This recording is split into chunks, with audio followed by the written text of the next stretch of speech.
Early in his career, this former All-Star earned a nickname with stellar performances in important spots. Now, on the south side, the Sox hope big game James can be steady shields and stabilize their rotation. On the other side tonight, it's the owner of a Cy Young Award and 2 no-hitters. Max Scherzer knows Chicago well. The former Tiger makes his return to U.S. Cellular Field. Interleague play continues. Shields and Scherzer next.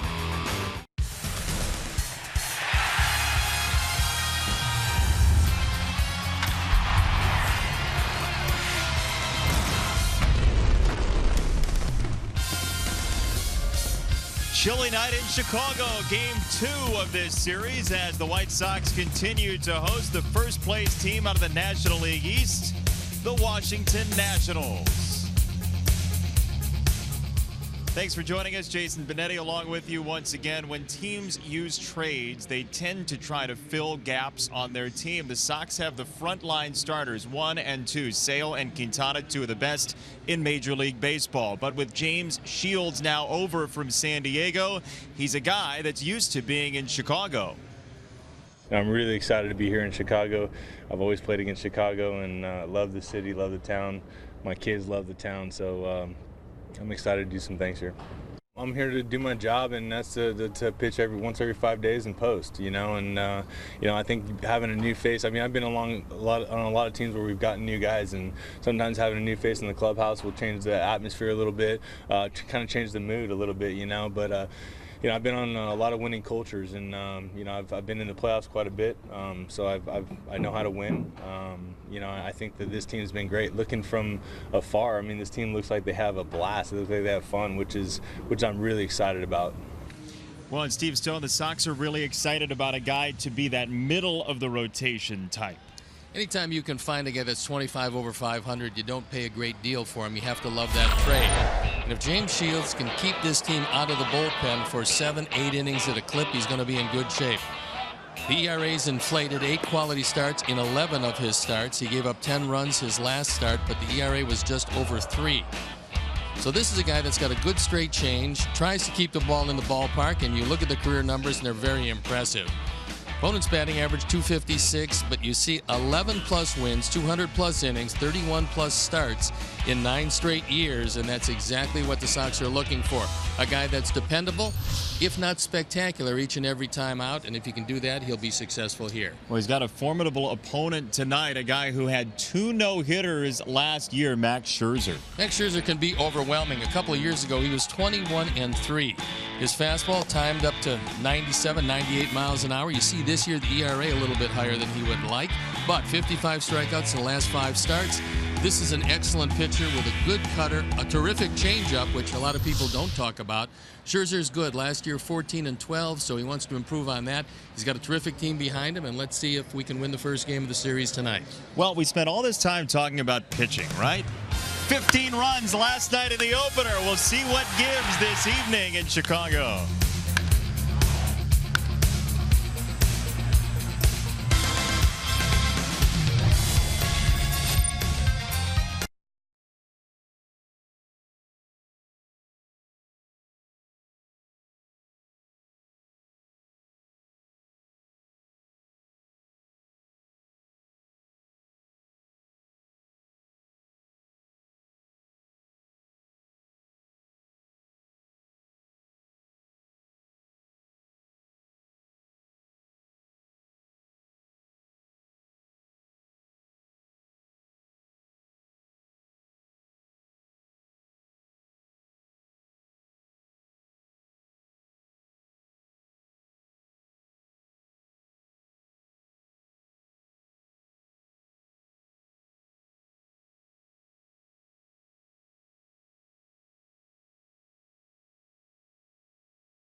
TSN Chicago is brought to you in part by Toyota. Discover more in a Toyota. Visit buyatoyota.com or your local Toyota dealer today. Let's go places. Blue Cross and Blue Shield of Illinois. Through it all. Audi. Truth in engineering. And by Xfinity. Xfinity X1 will change the way you experience TV. Well, James Shields has made 11 starts on this field. This is his first as a member of the Chicago White Sox. The 34-year-old to the mound for his Sox debut tonight, and it comes against the Washington Nationals, who are 12 games over 500 and 77 home runs to their name. Revere, Worth, and Harper at the top. Anthony Rendon has been scorching hot in that 7th position, and Stephen Drew is the lone new starter tonight playing second base. Let's take a look at the defense and how Robin is going to line them up this evening. Melky Cabrera, Austin Jackson, and Adam Eaton in a familiar outfield with Todd Frazier, Jimmy Rollins, Brett Lawrie, and Jose Abreu. Alex Avila gets a nod behind the plate, and our Lexus Pursuing Perfection starting pitcher is James Shields. With the Padres this year, 2-7. They were not a particularly good team. The ERA inflated by that last outing. He's got a great straight change. Left-handers have hit him pretty well. He has allowed 9 home runs. But we remember the cutter, and we remember the straight change, and we'll see what he brings with him here this evening. Well, Rick Hahn said when he spoke to the media about James Shields and his acquisition that we don't necessarily need him to be a 1 or a 2. We need him to be the solid guy we expect him to be, to take up some innings and relieve the bullpen. Now, certainly his innings per start are down some from the beginning of his career, but that doesn't mean he can't go 6 or 7 for you. First pitch tonight from U.S. Cellular Field to Ben Revere is strike 1. Revere's an off-field hitter. He'll try to slap the ball to the left side with that in mind. Melky is in close over toward the line in left field, and Austin Jackson is playing around to right center, not overly deep. Playing around toward the left center, not overly deep. About 60 degrees at game time tonight, windy and somewhat chilly. Pretty good night to pitch, only in that the ball isn't going to be quite as lively as it will be when it heats up over the weekend. 0-2 on Revere is in the dirt. 1 ball, 2 strikes. Wherever Shields has been, they've looked to him as the #1 guy. Certainly with Tampa Bay, and then with Kansas City, he was right up there as their 1 or 1A. Here he has to be a guy, not the guy, and that's probably going to help him.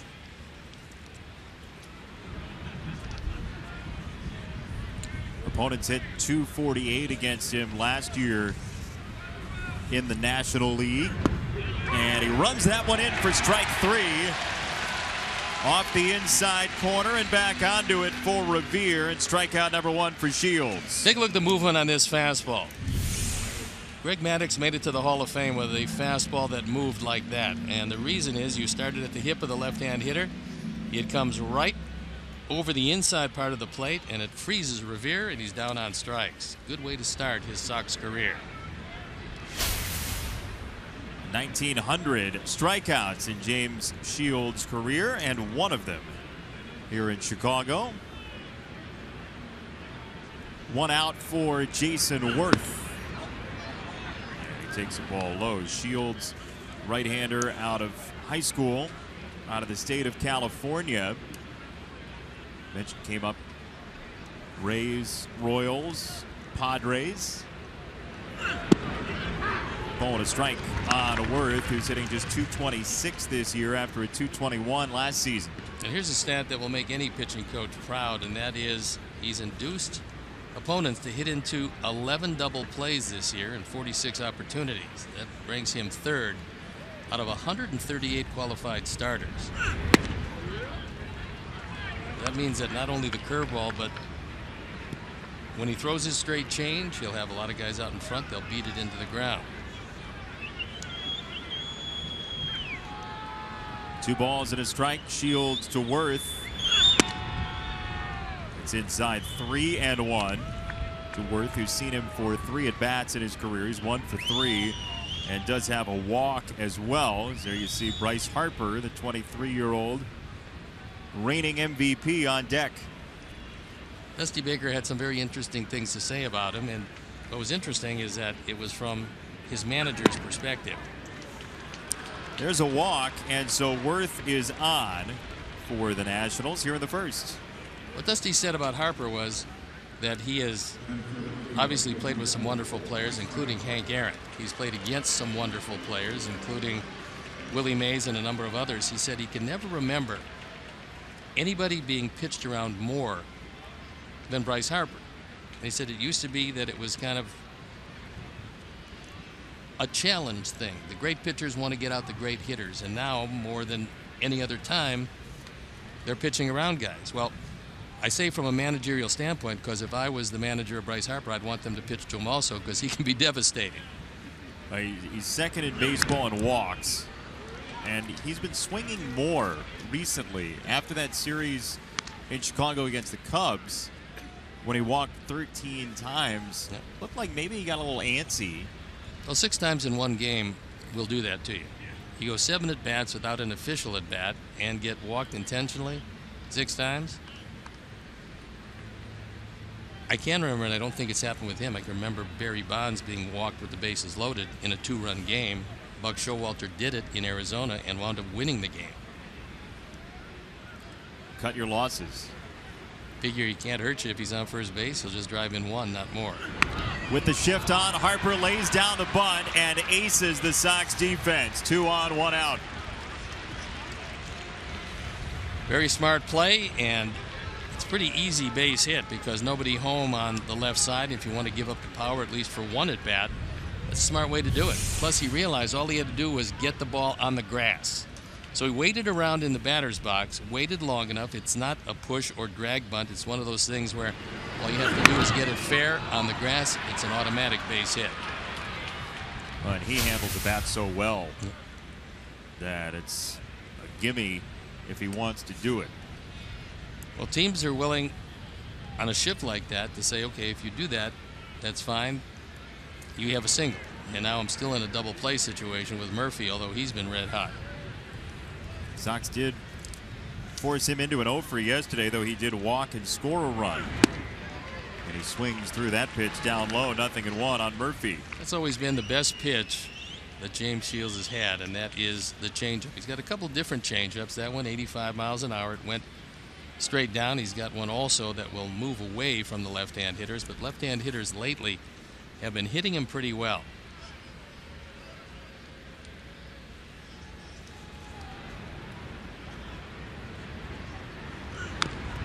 0-2 on Murphy, who's the league's leading hitter at .379. He had an 11-game hit streak that ended a week ago. Those 2 guys out at second base played together in Philadelphia. One of the things about James Shields, he's got excellent pickoff moves and doesn't hesitate to use them. It's particularly good at first. He will also use a pickoff move to second. And Worth, probably well aware of that, but you never know. Sometimes you pick a wrong time to take a nap.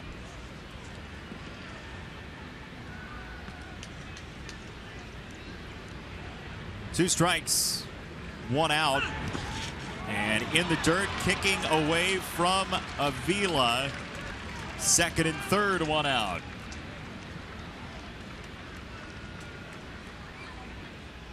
It's a wild pitch, and this is yet another straight change. Alex shifts to his right, but can't keep the ball in front of him.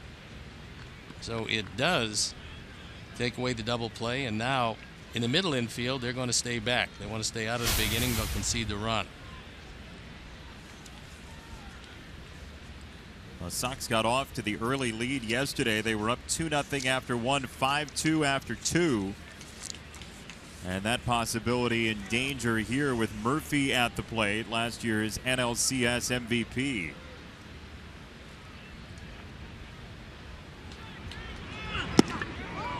He fells Murphy, 2 balls, 2 strikes. Murphy got hit last night.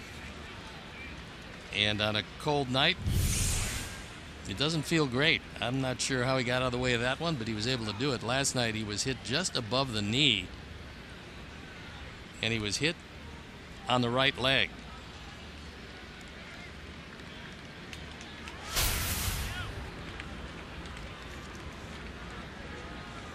Tenth at bat all time between Murphy and Shields. 2 for 9, 2 singles for Daniel Murphy. 2-2.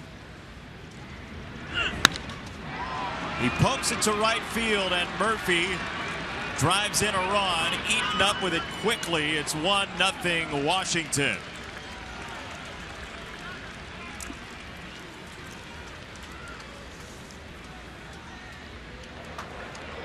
We told you left-handers have had James Shields' number. They're hitting .440 against him in the last month. So Murphy comes up, gets a changeup, takes it off the ground. This is a pretty good piece of hitting. He stays back long enough, that one would have been in the dirt. Instead, it turns into an RBI, number 38 for Murphy.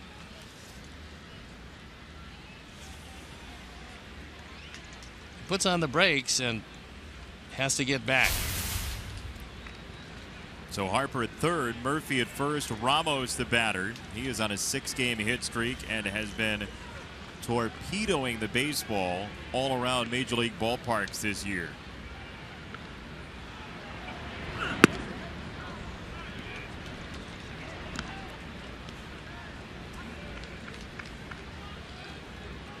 Might be a case of the Sox catching the Nationals at the wrong time as well. They've got 10 runs each of the last 2 games. They hadn't done that since last year.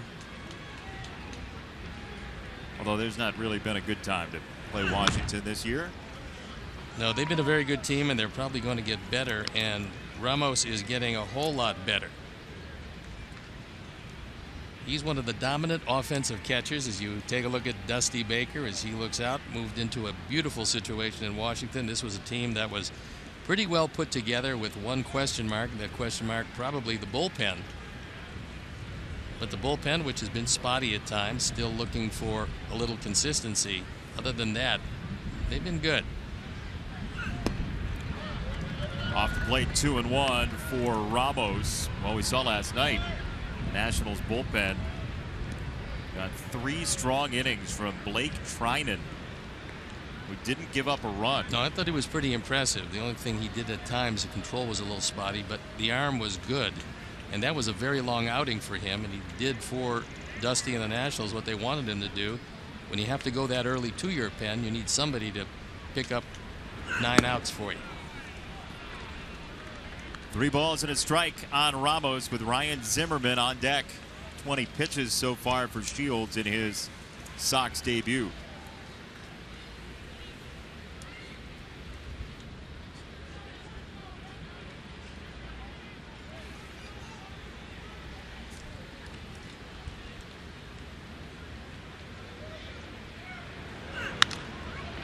To third, off Frazier's glove. He recovers and got the runner, Ramos, at first. Harper scores. Murphy to second base. 2-0 Washington. All things considered, an absolute remarkable play. Now, I think they might want a review at first base, as Ramos thought he beat it, but this one goes right up in the air in foul territory, barehanded. Todd stays with it. And it looked like maybe the foot beat him. Tough to tell from that angle. Almost certainly thought he was safe. We'll look at it again.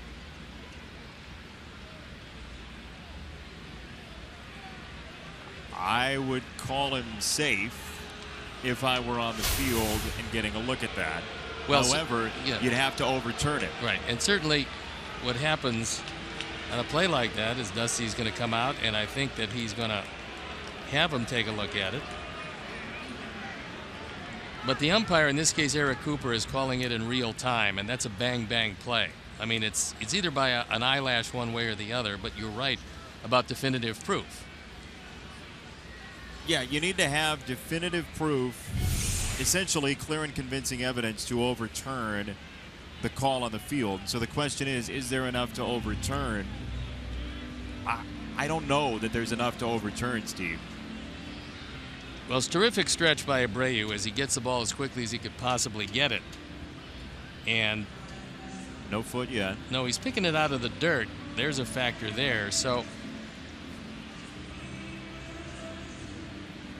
you know, he plants with the heel but doesn't touch the bag until the front part of the foot comes through it. well, I haven't marked it in the scorebook yet either way. Me either. It was too close to call. Yeah. You starting the election lingo early, huh? Yes. That's good. We're not going to declare a victor at this point until more precincts are in. And the only precinct that count happens to be in New York. And there is a caucus going on down the left field line. Ramos certainly has a rooting interest in this one way or the other. He's going to get a run batted in. The only question is, will it be 1 for 1 or 0 for 1?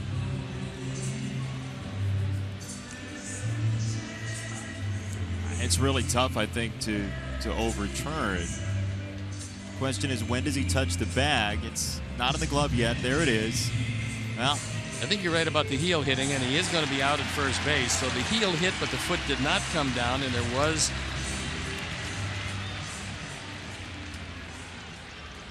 enough proof where the call stands and not enough proof to overturn it. So it does go as a run batted in, and it goes as a remarkable 5-3 play.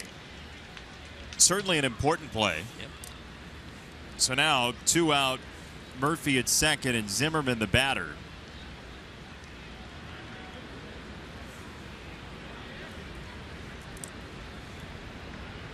Ryan Zimmerman 1 for 4 last night. His hit streak now at 6 games. And a strike called to Zimmerman. 31-year-old. We told you yesterday, first ever draft pick of the Washington Nationals back in 2005, and they finally, the last vestiges of the Expos are gone. Ian Desmond was an Expos draft pick, now in Texas. Well, the Expos for many, many years drafted some unbelievably good players. Their system was terrific. It didn't matter who was a general manager, but they just came through and the scouts were in place. They drafted so well and developed so well that when it finally came about in '94 that the strike took place and the shutdown of baseball, that was it. Fans didn't come back, and the Expos then became wandering for a season between Puerto Rico and Montreal. Then went up for grabs, and a number of different places went after them. Washington, D.C. got them. And this time's been the charm. They're a good organization once again. And they seem to have figured it out with that new ballpark last 10 years.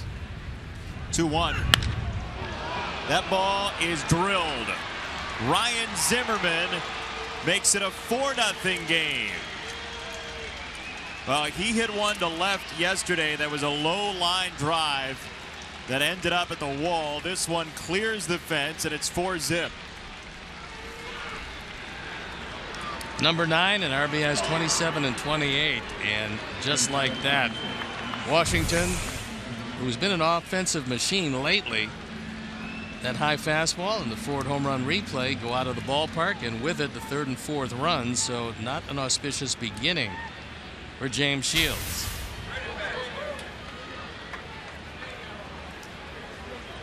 Well, Zimmerman with his second career hit off of Shields.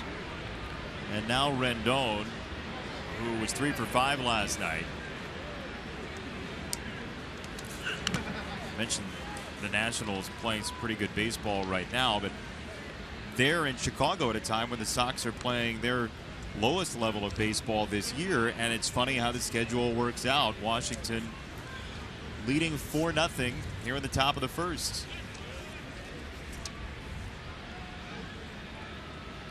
Well, the Nationals came in leading the division and have expanded that lead as the Mets lost a doubleheader with the same score of 3-1. So they come in with a 3.5 game lead over the Mets.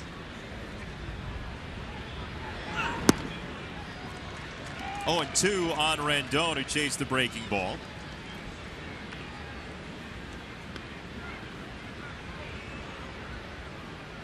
There you look at the numbers, and it hasn't been what he's done since May 10th, because that's over 340. Ball and 2 strikes on Rendon, 26-year-old former first-round pick out of Rice. You know, you can have a stockpile of first-round picks, but they hit on most of their first-round picks the last couple of years. The Nationals, Strasburg and Harper and Anthony Rendon.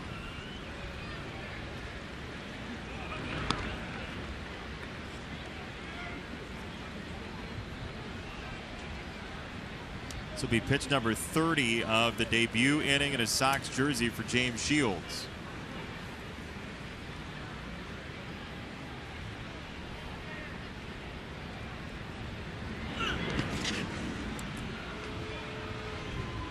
Full count. 15-15 for Shields, the 34-year-old. Stephen Drew is next in the 8th spot for Washington. Drew was a number one draft pick of the Arizona Diamondbacks, drafted by then the scouting director Mike Rizzo, now the president and general manager of the Nationals. Fly ball from Rendon is out of play. There is a Diamondbacks flair to the lineup tonight for Washington. Some homegrown talent, but also some guys that came over in trades. They got Ben Revere in a deal this offseason for Drew Storen, who's now with Toronto. In the air, right field, Adam Eaton, and the inning comes to an end. But the Nationals get 4 runs on 3 hits. Middle one. Scherzer coming out.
Last night, they may need it again this evening. Eaton, Jackson, Abreu at the top. Frazier, Cabrera, and Jimmy Rollins back in. Avila is the catcher, and Avi Garcia with his first start of the series, DHing batting ninth. Let's take a look at the defense. Worth, Revere, and Harper in the outfield with Rendon, Espinosa, Drew, and Zimmerman in the infield. Wilson Ramos behind the plate, and our Lexus pursuing perfection starting pitcher is Max Scherzer. He was originally a #1 with the Diamondbacks. In fact, he's the last #1 draft choice that Mike Rizzo made as a scouting director of the Diamondbacks. There you see 12 starts, 6-4 record, 101 strikeouts, and 81 1/3 innings. That's overwhelming. For his career, 1,698 strikeouts, 447 walks. And he's learned a whole lot. I remember him coming up, and he used to just throw hard. The stuff was great, but everything was approximately the same speed. Every fastball the same speed. Then when he got to Detroit, he took a look at Justin Verlander, who was in the process of taking something off his fastball, putting something on, saving it for the later innings, and that's what Scherzer became. The stuff is still overwhelming most of the time, but now he does change speeds on the fastball. It's a swing and a miss right there, and one down for Scherzer. Let's take a look at what Max is going to feature this evening. Four-seam fastball anywhere from 92 to 96. The slider 85 to 86, the changeup 84 to 85, and the curveball, which he doesn't throw near as much as the slider, 78 to 79. What he does is normally keep the ball down and gets you out a lot out of the strike zone. Down the chute to Jackson. Austin at 266. On base at 328, slugging a tick short of 360. Ball and a strike on Austin Jackson, who's got a hit in 8 of his last 9 and at least 2 hits in 5 of his last 8.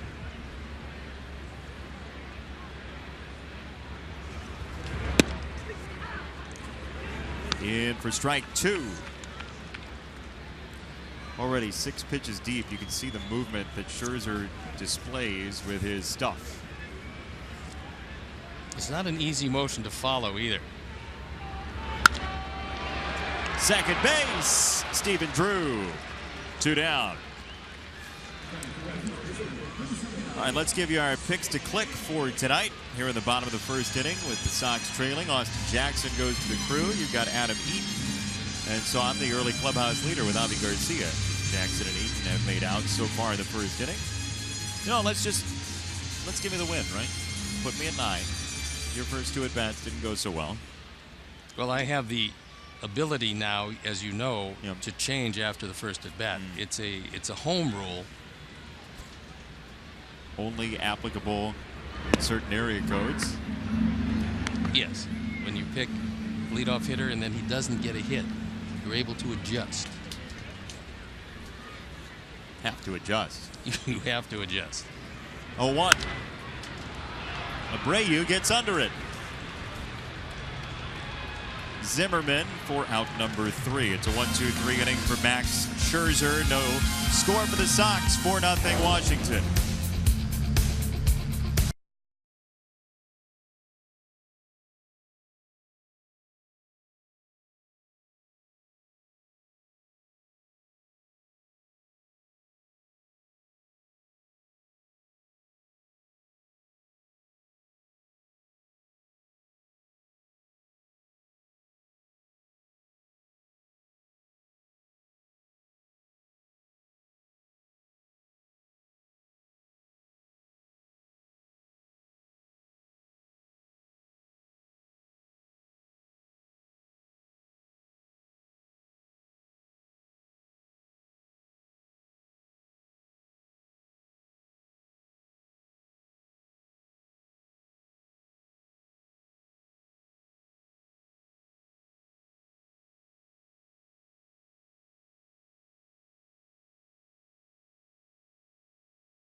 Backpack sale. Purchase a White Sox backpack filled with White Sox autographed memorabilia, game tickets, and a custom U.S. Cellular Field replica.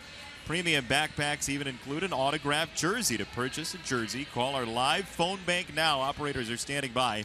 312-674-5684. Or visit whitesox.com/soxpacks. There's Tiff and the whole crew. You see, they are standing by and they are ready. And they're very busy. They're not only just standing by and ready, they are engaged in phone activity. Stephen Drew takes ball number 1, the 33-year-old brother of J.D., who's 7 for 17 career against James Shields.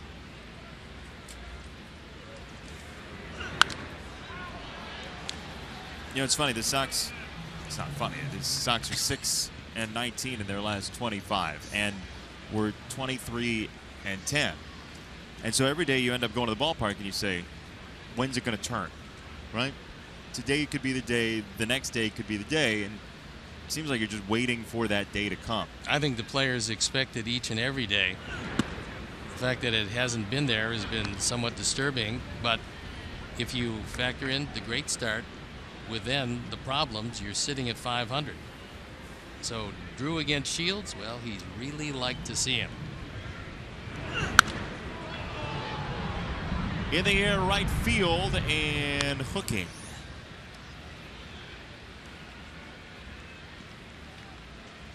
What do you do in a situation like this? If you're down in the clubhouse. This is a game that's played over 6 months. You go out there each and every day. You have very few days to reflect on what's going to happen, and you just hope that it turns around because it is a momentum game.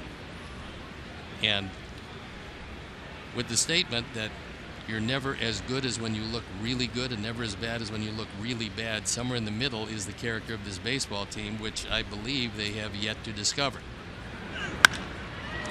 3-2, hit high and deep to right field. Eaton runs out of room. Stephen Drew with a solo home run to lead off the second inning. Well, we told you that he's always liked to see James Shields, and that's his 4th home run, his 8th driven in. It's no coincidence he's in the starting lineup tonight. And he does some damage in the first at bat, so the 2nd home run given up. The 2nd time we've had a chance to tell you about our Ford home run replay. And that one was pretty much down the middle.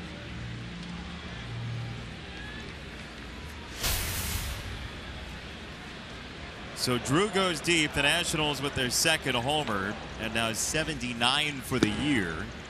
And Espinosa shows a bunt. Danny Espinosa, who has a 1/3 of his hits this year as extra base hits. Well, Dusty realizes he's got some power from either side of the plate. What he would like to see him do is shorten his stroke at various times because he does have one swing. He's very strong. He can hit the ball hard from either side of the plate, but in his manager's words, he strikes out a little bit more than he would like him to. And he's been around a while, making the conversion from second base when Ian Desmond was there to shortstop, which he plays now. Well, the arm's always been there. I mean, he's got a strong arm. Desmond had a strong arm. And Desmond now we've seen with the Texas Rangers, he's doing a nice job with them. That Texas team has gotten really hot. 36-22 entering the day today.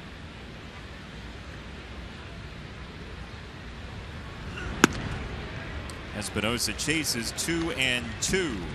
Well, as the Rangers pitching staff comes together and Darvish comes back to pitch as he can and that whole staff gets healthy, I think it's going to be a task for Seattle to catch him. Although Seattle's got a pretty good team, we're going to see them a little bit down the road, but they've thrown the ball very well. Seattle right behind the Sox. As far as ERA is concerned, the Sox came in leading the American League at 367. Seattle was 2nd at 370 earned run average wise, but obviously the ERA is going to go up a touch. Marte just off the disabled list for Seattle. That's a nice cog to add once again. Healthy Robinson Cano.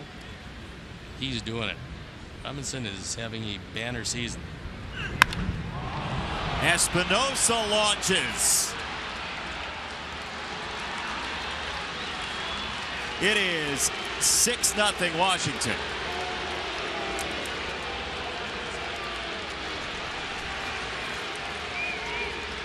Well, certainly not the way you wanted to start it in your debut at U.S. Cellular Field. That was a bomb off the bat of Espinosa, his 9th home run. Ford should be paying extra for this one, as this cutter does not get down and in. It gets down and way out. Well, and certainly 2 innings does not make a trade here. However, if there was one concern from a negative aspect from people evaluating the trade, they would say, well, James Shields is now pitching in a more hitter-friendly ballpark, and the home run number might go up. Well, he'd given up 9 coming in, and he was in a ballpark where, at least to right and right center field, it's tough to hit the ball out. To left field, it goes out pretty well in San Diego. This ballpark is always going to be a hitter's ballpark. But the home runs tonight, they would have been out anyway. Ball and a strike on Revere.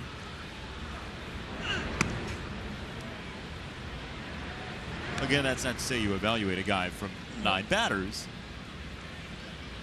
However, that's the above the fold news tonight, is that the Nationals have 3 homers. In 1+.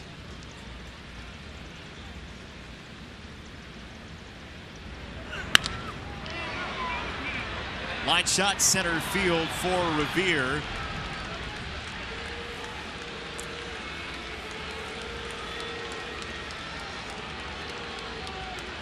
You can follow Dan Hayes, our White Sox insider, all season long. CSNChicago.com, presented by The Great Escape. Pools, patio furniture, hot tubs, and more.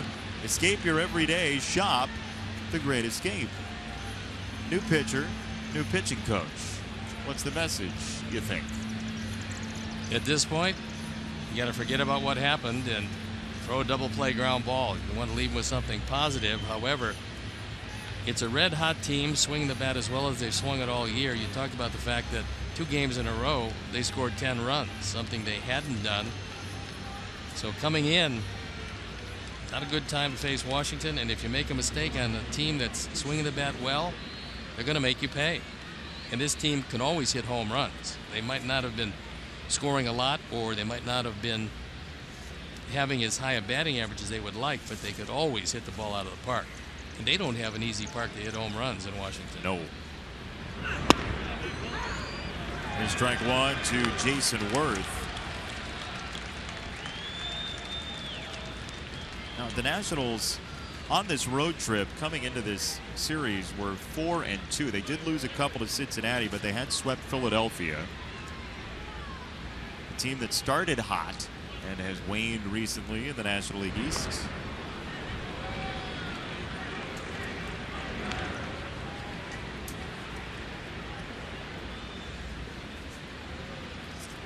I'm sure Ben Revere, who's played a good portion of his career in the American League, knows the move of Shields.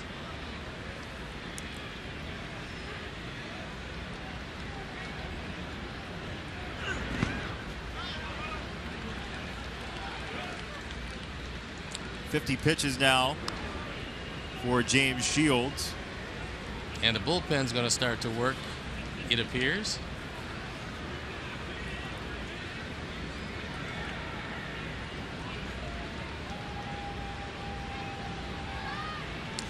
Ball and a strike on Worth.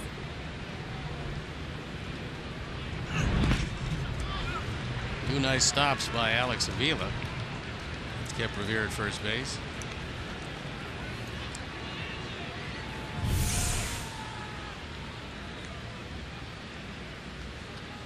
Does a nice job making sure that one doesn't get away. Alex, who it was funny watching the game in Detroit. Justin Verlander tossed over there, drew a smile. Former teammates. Caught a lot of Verlander's pitches. 3 balls and a strike on Worth, who walked and scored in the first. It is Zach Putnam. And imagine for a second Alex Avila going back to Detroit for the first time. Your father's the general manager and you're the starting catcher, getting an opportunity. He swung the bat pretty well. He did a nice job in that series, where you'd have to feel there would be a whole lot of pressure going back to excel against your former team. On the ground and through, base hit for Worth on 3 balls and a strike. 4 straight hits in the second inning for Washington. So Harper with a walk and a base hit takes a fastball right down the middle, and James is making some mistakes, and a hot-hitting Washington team is making him pay for each and every one of them. So Worth at first, Revere at second, Bryce Harper to bat.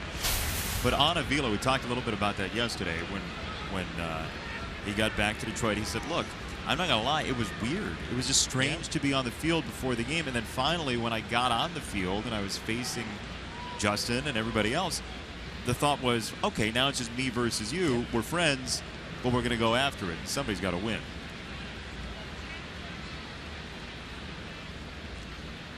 Two on, nobody out. Harper and Shields. Strike one.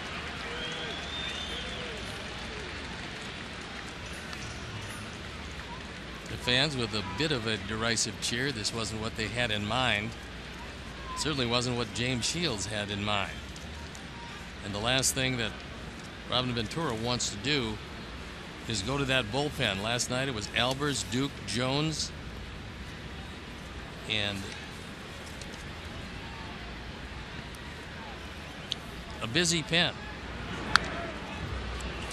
Saw Matt Burke close the thing out in terms of the final reliever. And you know, for James Shields, it's twofold here. Number one, his last start, the last day of May, 2 2/3, 10 earned runs.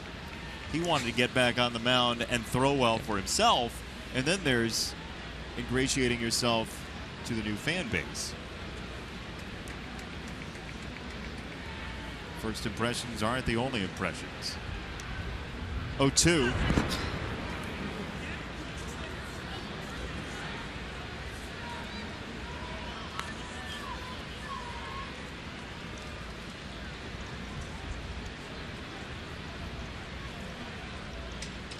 I thought last night overall, Burke threw the ball pretty well.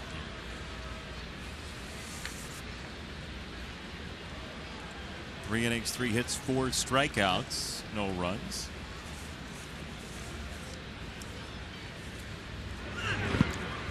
There have been a couple of chances, too, to send Matt Burke back to Charlotte if the Sox really wanted to. And seems to have made enough of an impression to withstand that and be a guy that can throw multiple innings in the bullpen. Well, all Robin and Don Cooper wanted from him last night was, we're going to put you in the ball game. We don't want to give the ball to anybody else out of the bullpen, and he was able to accomplish that. And there you take a look at Matt,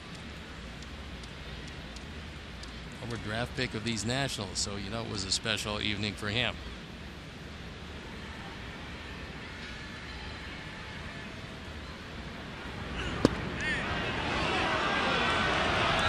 Three balls, 2 strikes. Daniel Murphy on deck.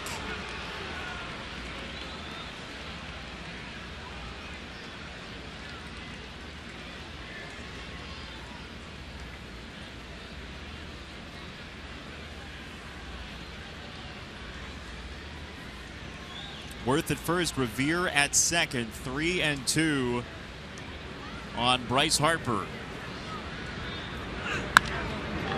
He goes after a breaking ball that may have been ball 4.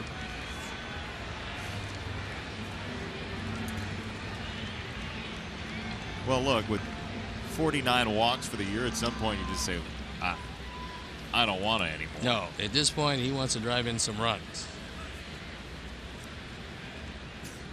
Don Cooper hoping for a ground ball here. And Shields steps off.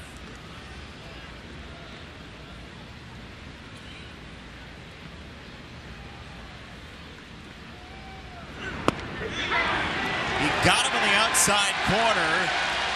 Just flared back over the edge, and strikeout number 2 for Shields. Backdoor breaking ball, and he's able to shave off the outside corner. So Gary Cederstrom taking a look at the framing job of Alex Avila, who did a nice job of absorbing the baseball, not going out to get it, making it look certainly like it was in the zone. It's one of those you say 2 strikes, you got to protect, make sure that you can't get punched out.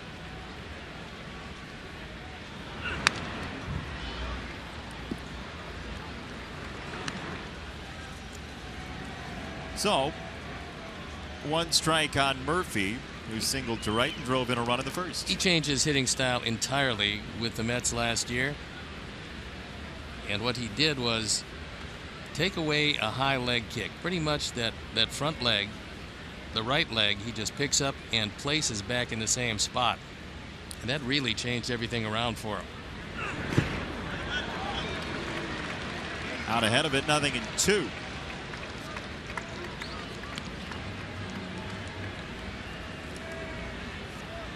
I mean, you look at the numbers for Murphy. He was always a pretty good average hitter. Last year at the end of the season, I mean, in the playoffs. Made himself a few bucks with that playoff performance. Wow.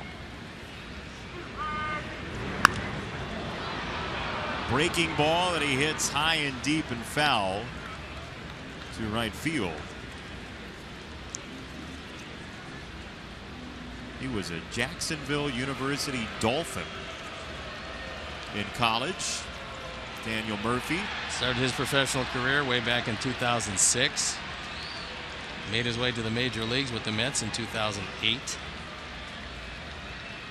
And came into this year with a .288 lifetime major league batting average. So an accomplished hitter who was looking to drive in some more runs and hit some more home runs, and he's accomplished both.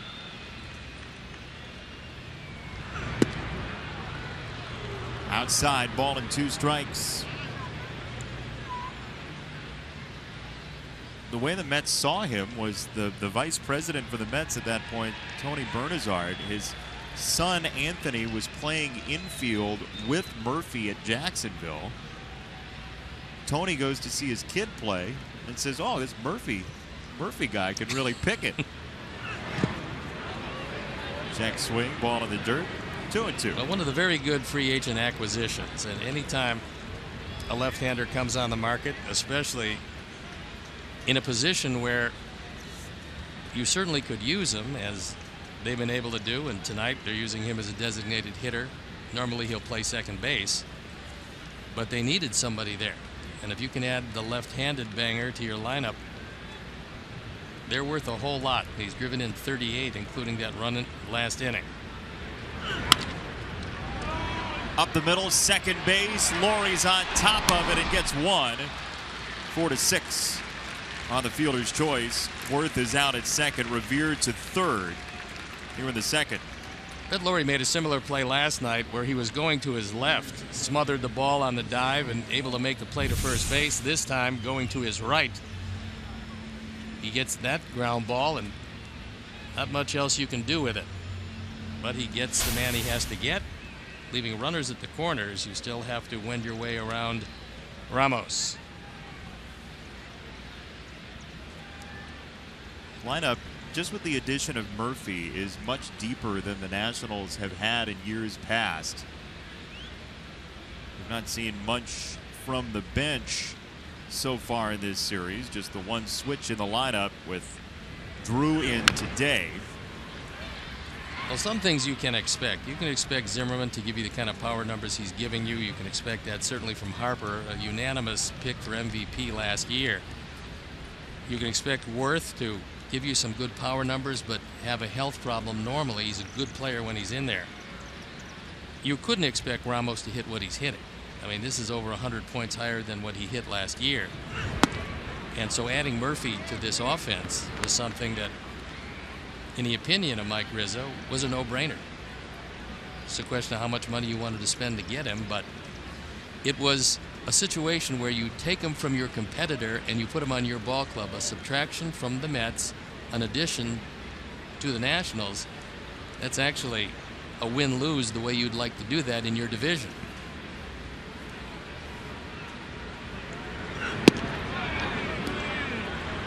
Just off the plate. 2-1 on Ramos. Zimmerman next. It was a pretty good pitch and he didn't get it. You're not going to get them all, certainly. When you're struggling, you'd like to get them all. And that pitch had a piece of the zone as you look at Zimmerman, who hit a high fastball out of the ballpark last inning.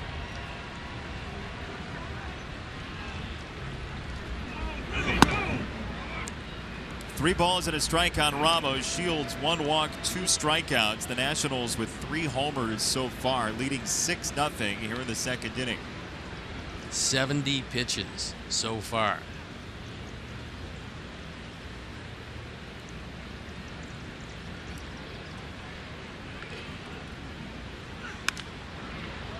Lobbed foul by Ramos. 3 balls, 2 strikes. Sox are starting to feel against Washington like that team in Houston feels when they look at the schedule and know they're going to play the Texas Rangers. What is it, 0-7 this year? Yes, and they haven't been that close, I don't think. Fouled off. You look, the Astros are 9 back of the Rangers in the West, and they are 0-7 against Texas. Well, that's why they talk about interdivision play. That's one of the things that the Sox are going to have to pick up. They're 9-12 in the Central. You got Cleveland at 18-7. You got Detroit at 10-8. You got Kansas City at 13-9. 3-2 again. Fouled off by Ramos.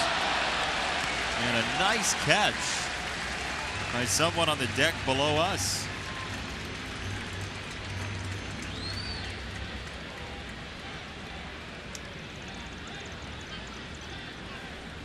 Well, Robin Ventura's team in danger of falling under 500 with a loss today.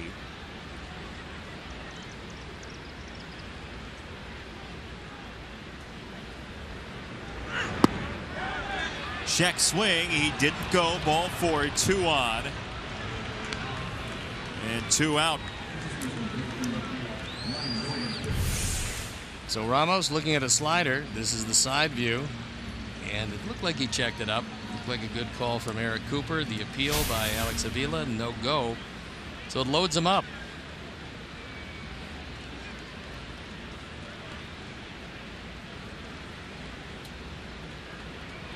Yeah, pardon, I said 2 on, 2 out. Bases loaded now with the walk to Ramos. And now Zimmerman takes ball 1.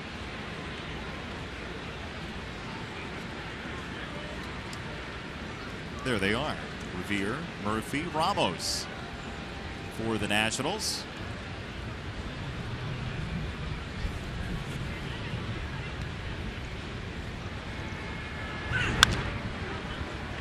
And the bat shot foul, 1-1 on Zimmerman. Now the interesting thing, if you're sitting there on the bench and you're Max Scherzer, you got 6. That's good. You don't usually get 6.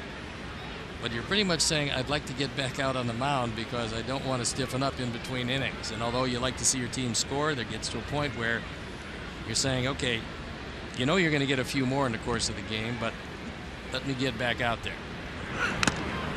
And that was off the mask of Alex Avila, which is something that happens to this poor guy more than anybody I've ever seen in the game. It is unreal how often. He is literally a ball magnet. I was in St. Louis over the weekend, talked to Mike Matheny. I had the Cardinals and Giants, and Mike Matheny told me that one stretch as a catcher, he had 4 concussions in 3 games. He lost his career because of that. 2-2 on Zimmerman. I mean, it worked out pretty well for him. He's the manager of a very good St. Louis franchise.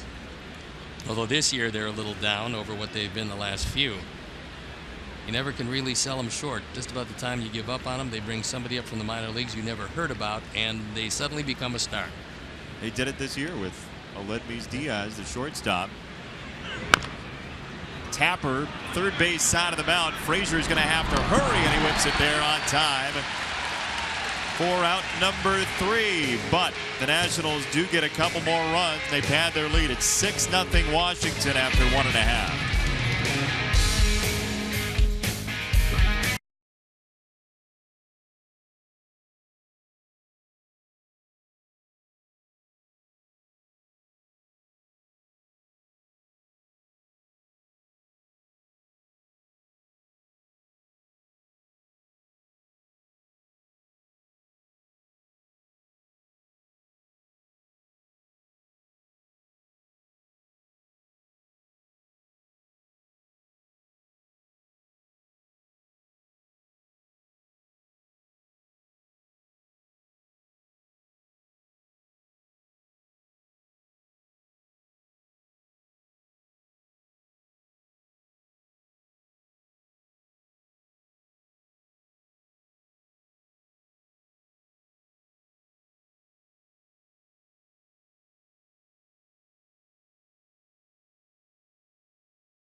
Major League record. Max Scherzer did that against the Tigers on May 11th. And here you see the array of stuff you were talking about.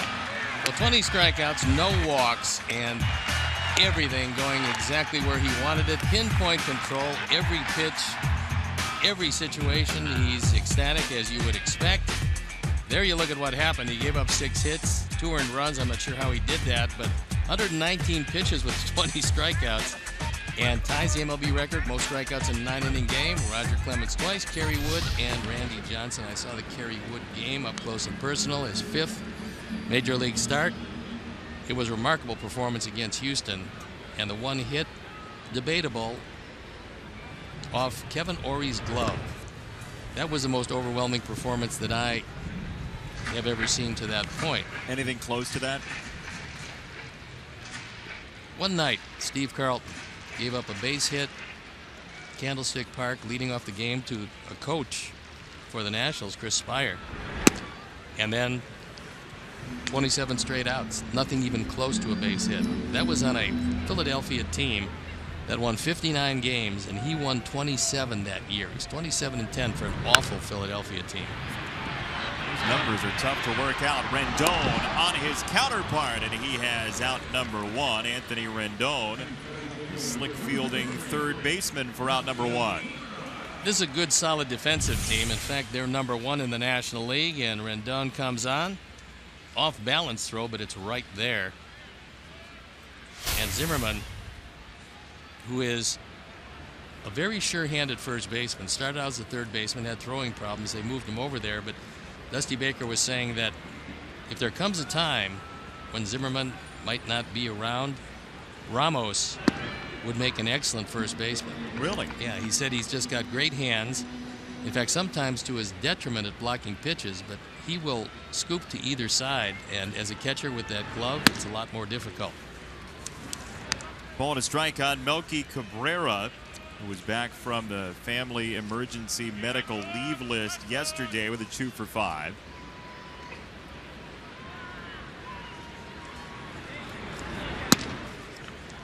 Two balls and a strike on Cabrera.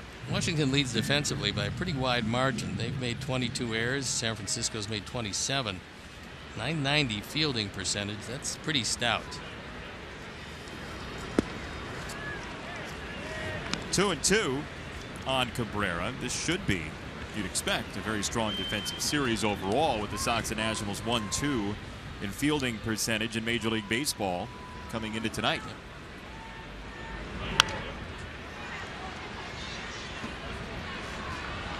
Sometimes you'll hear some of the players, Melky Cabrera does something big, they'll yell leche out of the dugout. Leche being milk in Spanish. Yes. It's your opportunity to learn a little Spanish.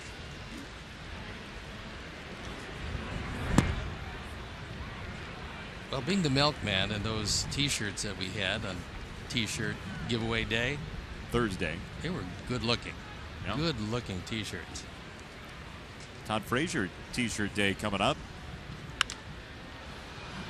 In the air left field, Jason Worth scrambling for it and runs out of room. We have a nice Sox Serve Week T-shirt on the prize shelf tonight, among other bountiful gifts and prizes. You have some new ones up there tonight. Yeah. And we have Christine O'Reilly coming up. We'll be talking to her. She will tell us about Sox Serve Week. The beneficiaries of that, of course, White Sox Charities. 3-2. Here's a look at what we have tonight. This is footage taken earlier of the prize shelf. We have a mystery baseball from Sox Serve Week. Your apple chips. Well, one of the reasons why I brought those in is that our viewers are obviously health conscious because the Snickers didn't go at all. So I brought in the apple chips because they're very healthy. High pop up for Melky. Ramos gets rid of the mask. 2 down. Sox fans, we want to hear from you throughout the game. Use the hashtag White Sox Talk on Twitter and be sure to follow at CSN White Sox all season long for the latest news on your favorite team.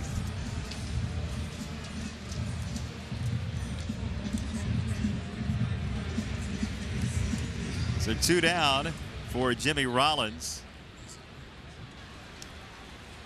So you and I are thinking pretty much alike. Oh, yeah. Yeah. 2 peas in a pod. Is that healthy enough? 2 Snickers bars in a candy store. The 2 Snickers bars, thank you. We also have the 5-hour energy, by the way, in case you need to take a nap. Well, that would preclude you from taking the nap. It depends on your system. Really? No. Oh, yeah. It's called 5-hour energy, not 5-hour lethargy. Ball to strike. That would be a good product, however. 5-hour lethargy. You and I should start that. Maybe get one for Brett Laurie.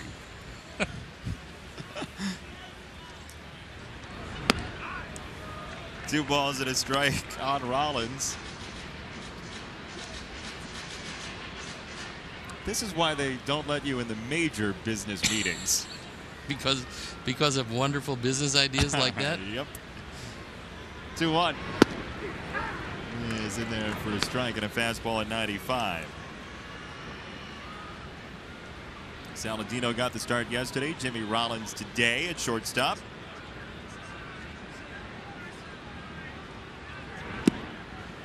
3-2. Sox looking for their first base runner tonight, trailing 6-0 the Nationals with 4 runs in their first 2 games here. 2 big innings.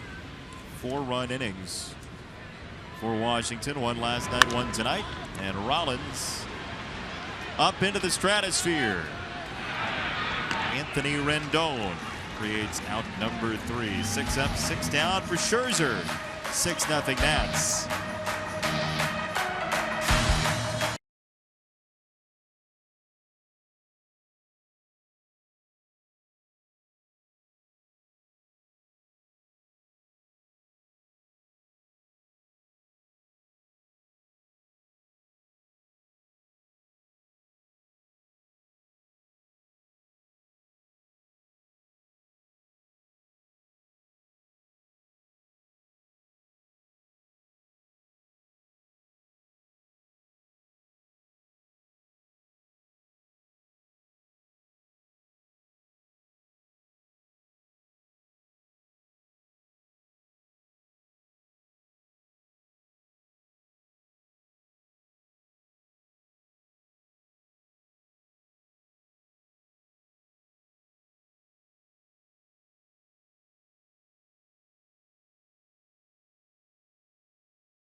Tonight at U.S. Cellular Field, it is Sox Serve Week at the Ball Yard, and we are joined by Christine O'Reilly, the Vice President for Community Relations for the Sox. Always lovely to see you. Thanks for joining us. It's especially lovely this evening. It's, you know, I have hope.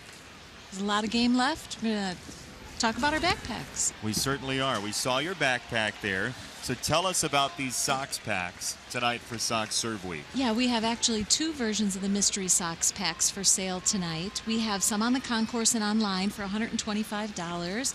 And it's a beautiful logoed backpack. And in each backpack, there's a replica of the ballpark to commemorate our 25th anniversary. 2 autographed baseballs, a former player and a current player, a Sox Serve t-shirt, and some ticket vouchers. You're modeling for us. We have on the prize shelf. The premium backpack. The premium backpack, that's what's really cool. Well, that has some that's really nice. So I want to make sure fans take note of the telephone number, 312-674-5684. Yep. 674-5684. That's the number you can call. You see it on the screen there. You can call, talk to Dan Pasqua, Mike Huff, place an order for a backpack. Those are $550. And we have in each of those backpacks, there's an autographed jersey, an authenticated autographed jersey. So Jose Abreu, Harold Baines, Carlton Fisk, Todd Frazier, Aaron Rowan, Chris Sale, Frank Thomas. So you have your choice. You call, order your backpack. We'll get it right out to you in the mail. And so it has all of the items that are in these $125 backpacks plus the jersey. And you guys have just an unbelievable week planned with all the money going to White Sox charities. And where does that go? Well, Steve, you've heard me say before, we are so fortunate to have such generous fan support, and all that money we use to support the grant giving that we do throughout the Chicago community. Great agencies that we support that are doing really that, boots on the ground work in the community, touching the hearts and homes of so many kids and families. We also use those funds to support our urban youth baseball programs, our ACE program, which we've talked a lot about up here. So that's where we use those White Sox charities dollars. That's where all the proceeds are going from the backpack sale, from the mystery baseball sale we had last night. So we've got a lot going on all week. WhiteSox.com/SoxServe. Everybody can find the details there. And again, that phone number is 674-5684.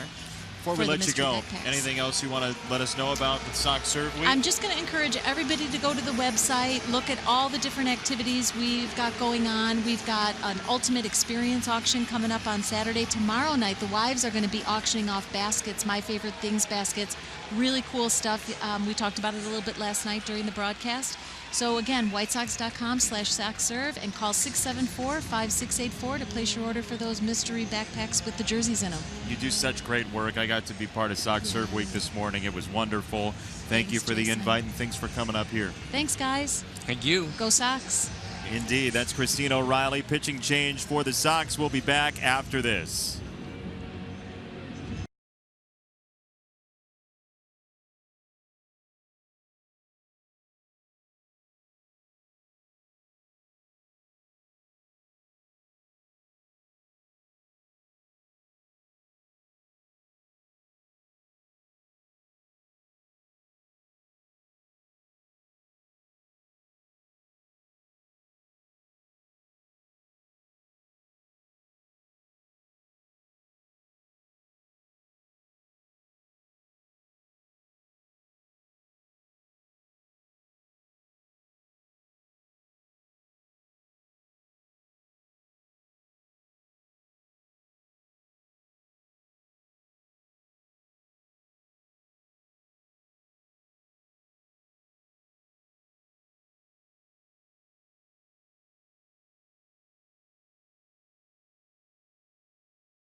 Is Zach Putnam.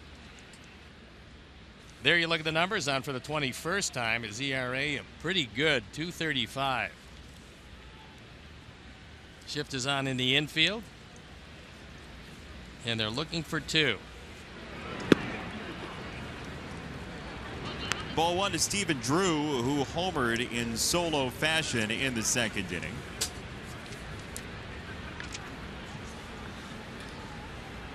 I may have just broken something in the booth here. Something went crashing down to the ground. Fly ball foul left side, 1-1 on Drew. It was Joe Grube's headset box.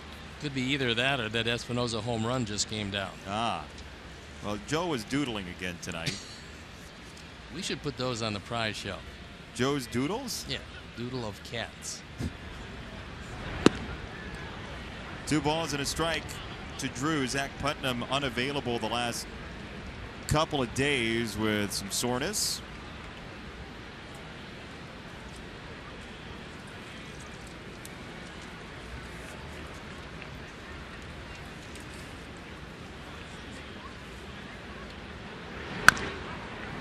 on the ground and foul. And this is going to be a lot of outs to cover. 21 of them.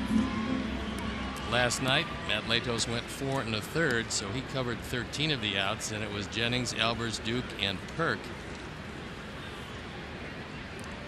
Mentioned the soreness Putnam had. It was in his elbow. He had an MRI, and he is now cleared to pitch. As you can see, he's out there for the Sox.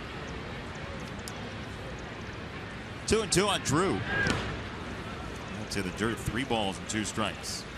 That's one of the big effects of a splitter, and that is you have a lot of guys who employ splitters eventually get some elbow discomfort, sometimes some tendonitis in there.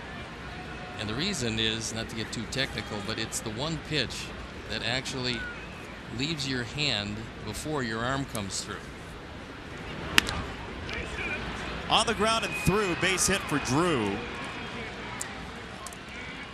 So 2 on, nobody out. What do you mean? It leaves your hand before? Yeah, see, what happens is when you throw a fastball, the ball is on your fingers, and then as you come through and follow through, the ball picks up some backspin, and, well, you're throwing a fastball, and you pull down on the fastball, giving you this kind of spin, but the ball stays in your hand until you release it.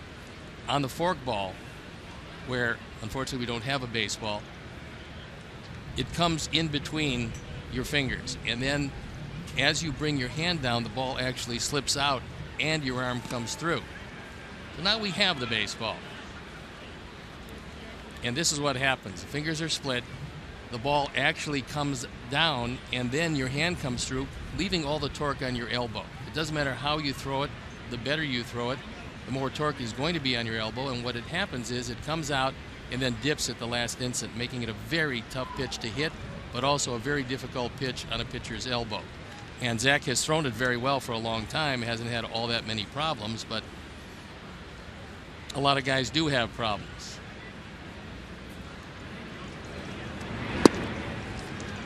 Off speed for a swinging strike to Espinosa.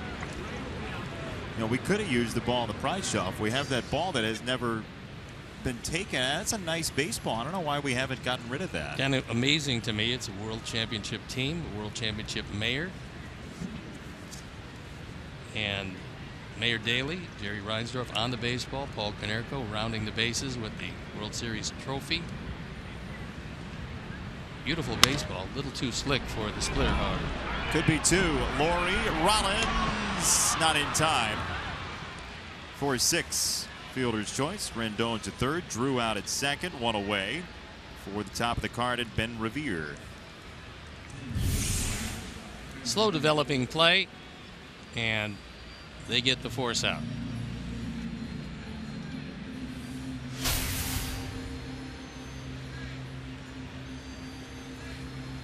Well, thank you for that demonstration, though.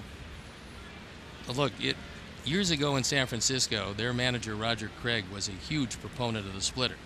And he literally ran through an entire pitching staff with elbow problems because of that splitter, especially the guys who threw 94, 95. So it's a tough pitch, and now they've gone away from that. The straight change is being used now. The splitter is not the rage here in the 2 teens as it was earlier. Is that what it's called, the 2 teens? No, that's what I call it. We didn't call the 1910s the 19s. How do you know? Well, I know you're older than you appear. My literacy is higher than you'd expect. What did we call them then? The 1910s. What if it was 1912? That was part of the 1910s. No, it was the teens. 12 is not a teen. Well, how about 13? That's not what you asked. Oh, okay. 2-0 on Revere. This was an autographed baseball, by the way, by Gene Honda. Oh, it's a Gene Honda baseball. Yeah. Honda, you look so fine. This one didn't move either. Yep. Base hit. Ben Revere strokes it to center. The Nationals lead 7-0. So if you did have some material from your vaudeville act, this would be a good time to break it out.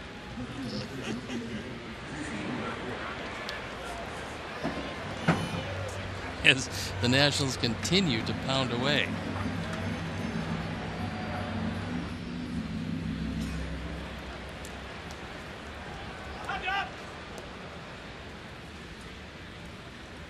Two on, one down for Worth.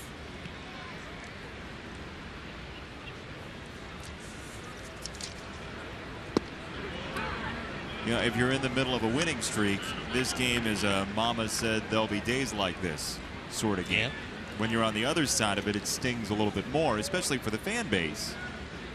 But the point being, it still only counts for one out of 162 up. And this is certainly, I mean, when you make a deal, although it looks horrific at this point, it's one game. It's a couple of innings of work. And you can't really judge it until down the road, so we'll have to see how that plays out.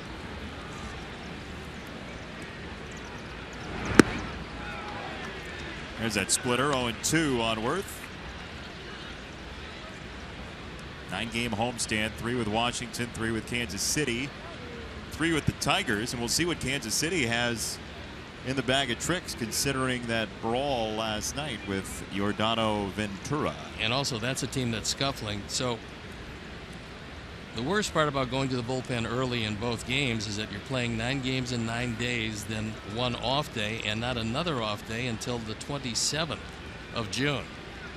So a lot of games will be played with just one off day, and a bullpen that is seeing a whole lot of work early in this homestand.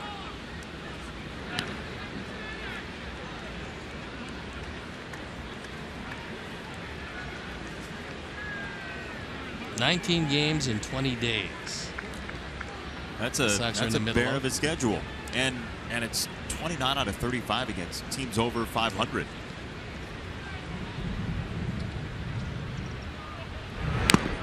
The counter to that, if you're using that as a piece of evidence on why you might be losing games, the counter to that would be, well, if you want to be a great team, you got to beat the great teams. That said, it's nice to have a break in there against a team that might be down on its luck as well.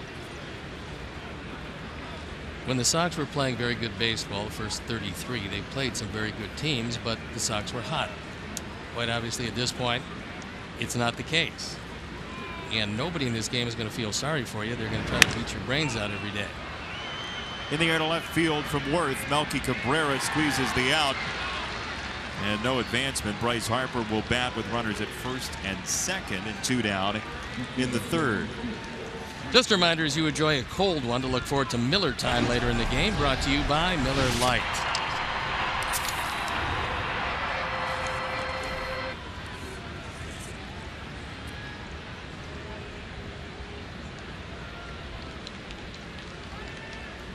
So here's Harper, who laid down a bunt single in the first inning with the shift on. He came around to score and then struck out looking on the 7th pitch of the at-bat from James Shields, who went 2+ tonight, gave up 8 hits, and the final line has 7 earned runs on the board against him.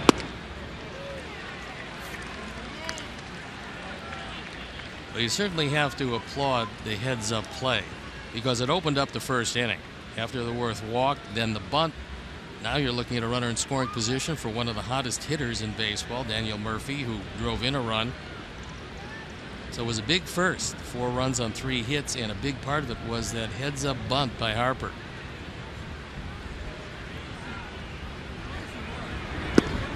Oh, 0-2 on Bryce Harper.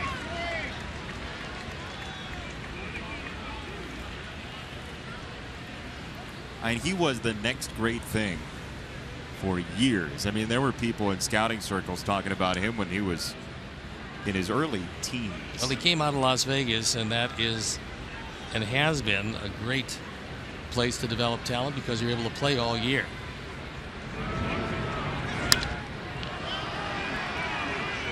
Melky Cabrera. There's the final out of the inning. 3 hits, 1 run. 7-0 Nationals after 2.5.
by T-Mobile.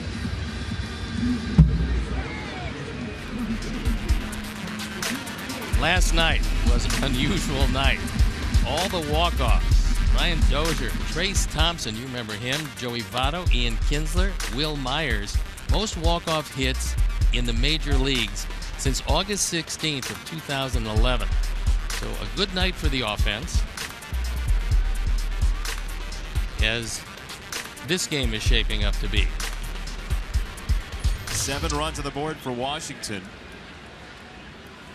And a 7-love lead through 2.5. Scherzer has faced 6 and retired 6.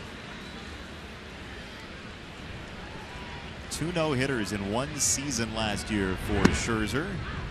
And he guns in strike 1 to Brett Lawrie, batting 7th today after an 0 for 5 last night. Well, there aren't a lot of pitchers that go out there almost each and every time with no-hit stuff, but Max Scherzer is one of them. In that slider, snapping at the end, throws it in a good spot. He's always had pretty good control. And his fastball, which at times earlier in his career would get up to 98, now 95, 96, and that slider is just unhittable. 3 pitches to the out for Lawrie. Does one of your best White Sox memories involve Harold Baines, Ron Kittle, or Mike Squires? Yes. You could have the chance to tell them about it when you order your mystery Sox pack tonight. Maybe you'll even receive an autographed ball by your favorite player, both current and former. 312-674-5684. Call it now for the chance to speak with a Sox great when ordering your mystery Sox pack. I reached into the Sox pack that Christine O'Reilly brought up, and lo and behold, there was Jermaine Dye, an autographed baseball from one of the Sox great players over the years. A big part of that 2005 team. I thought you were going to say Jermaine Dye was in the Sox pack. Oh, that would be a big. That would be a big pack. That might actually be the premium pack. Fly ball left field, Worth to the warning track for out number 2.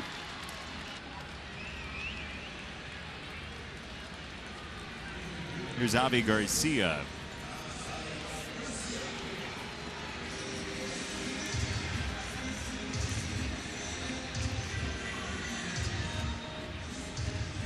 Avi with his first at bat of the series. He didn't play yesterday. Sox went with J.B. Shuck as the DH, who walked in a run in the first inning.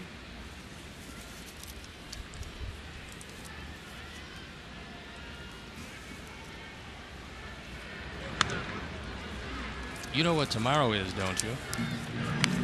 It's Thursday. It is that. There's some other things involved, however, with tomorrow, and one is the Major League Baseball draft of free agents. And we're going to talk a little bit about that as we come back.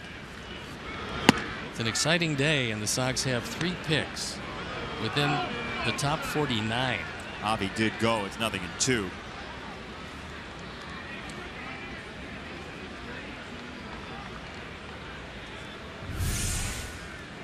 Take a look at that from the side, and could have gone either way. It went Scherzer's way. We will have the Sox director of amateur scouting, Nick Hostetler, up here in the 5th inning to tell us about the Sox war room, what they're looking at. Well, this is a real exciting day for a lot of people. In fact, it's going to last 3 days, but especially for the top picks. Very exciting to see where you wind up. 9 up, 9 down for Max Scherzer. Once again, 3 strikeouts for him. 7-0 Nationals.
Sox here in inning number 4, Stoney. Dan Jennings comes into the ball game on for the 21st time. He's 2-1 this year. His ERA a fine 2.13. In a lot earlier than he normally is in, with Zach Putnam going 1 inning. James Shields went 2+. 8 hits, 7 earned runs.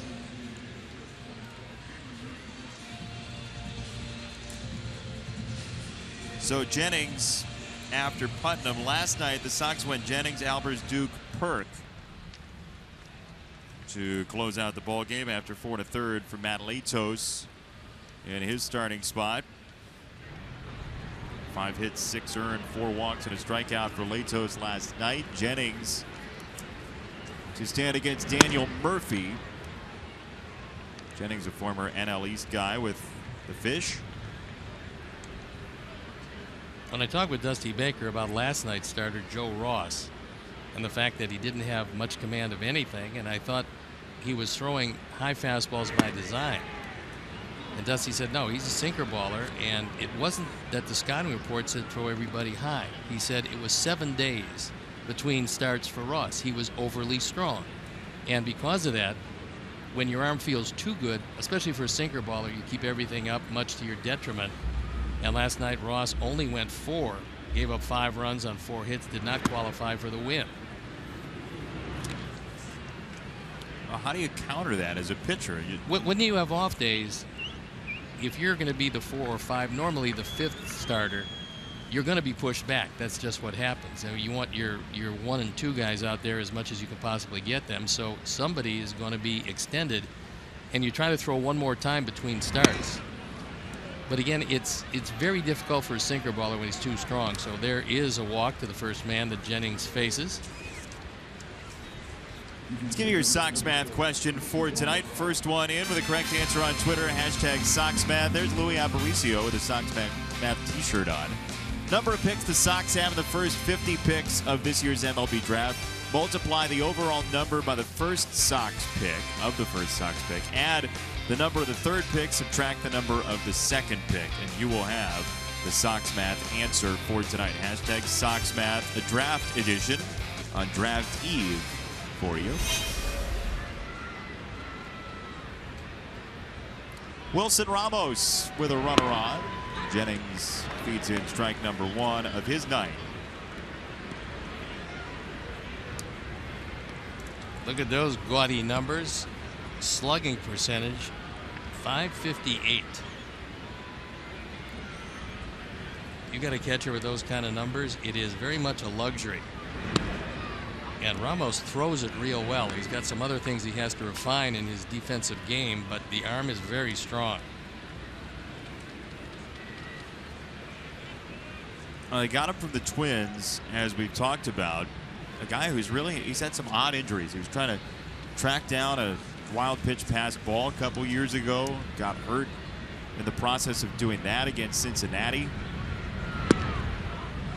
He also, that one offseason a couple years ago, he was abducted in his home country and found a couple years later. A couple days later, I should say. A couple years ago. Would have been a long time. That's a long time in captivity. Apparently, nobody wanted to deliver the ransom. It was a 3-day situation. It's a bullet foul. 2-2 on Ramos. And some great players to come out of Venezuela. Get a pretty good one here. Also became a pretty good manager, Ozzie Guillen. Indeed. Ozzie stopped in to say hello to Dusty Baker yesterday as he was at the ballpark.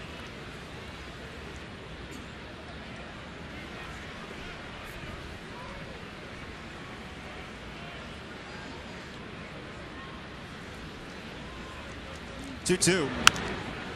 Breaking ball fouled off.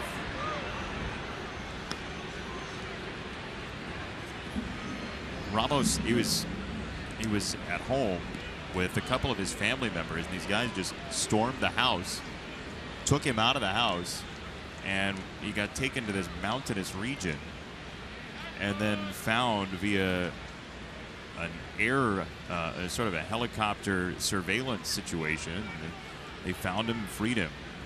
Wild scenario. Rollins, Laurie, double play, 6-4-3. 2 down here in the fourth. You have to know who's running, and Ramos, being a catcher, does not have good speed, so they have all kinds of time.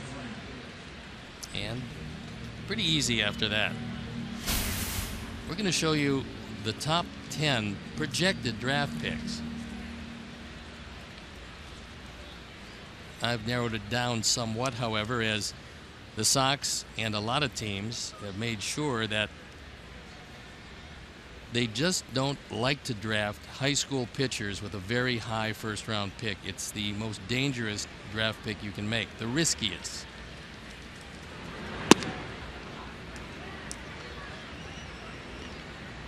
Why is that? Because you don't know how a guy's going to develop. He's 17, maybe 18 tops, and there's a lot between that age group and when he finally gets strong enough and big enough to come to the major leagues. And so a lot of teams would like a college pitcher because it's another 3 years of development, unless it's a junior college pitcher, but you want to see how a guy develops and what arm problems he has. A lot of guys will have an early Tommy John and then never have an elbow problem again. You just as soon not be with your organization at that point. And there's some really good high school pitchers around, guys that will be high draft picks, just that the Sox will not go after those guys. What? One of those guys, Braxton Garrett. Now, this is the projected top 10. As you can see, Riley Pint, who is a high school right-hander. Sox won't probably look at him. Same thing with Jason Groom. He's got great stuff. A.J. Puck, everybody says, would be the number one, but this isn't a year where you have a Steven Strasburg or you have a Bryce Harper. Line shot right field, and Eaton for out number 3. Talk more about that in advance of Nick Hostetler joining us. Coming up, bottom 4, Nationals lead 7-0.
With the lead, Sox still in search of base runner number 1 tonight. Here's the continuation of that top prospects list with the draft coming up tomorrow. So here's 11 through 20. Now you see Ian Anderson and Matt Manning. Manning especially has wonderful stuff, but he would be more likely to go 26 to the Sox at that point. I don't think he's going to be around then. So take a look at 15, Zach Collins. We're going to hear from Nick Hostetler about that, but that's a big catcher, powerful left-hand hitter. Guy whose hitting is in advance of his defense, but that's a guy that the Sox would look at certainly if he's still there, and they believe he will be when they pick after Detroit. Detroit has 10th pick. Sox have the 11th pick. They were tied with Detroit. That's going to be their pick along with number 26. Eaton sprays it to left field. Worth can't get there. Sox have their first base runner. It is a double from Eaton against Scherzer. I have no idea whose pick to click he is, but just the fact that he broke up a no-hit bid, for me, that would be enough to win that one. I'm starting to think that I know who chose Adam Eaton tonight. Geez, my memory is not what it used to be. But he drives this ball over the head of Worth. This is a crashing line drive. I'm shocked it stayed in the ballpark. And he runs it into 2 bases. So Eaton's on in scoring position. Austin Jackson, the batter. Abreu, then Frazier.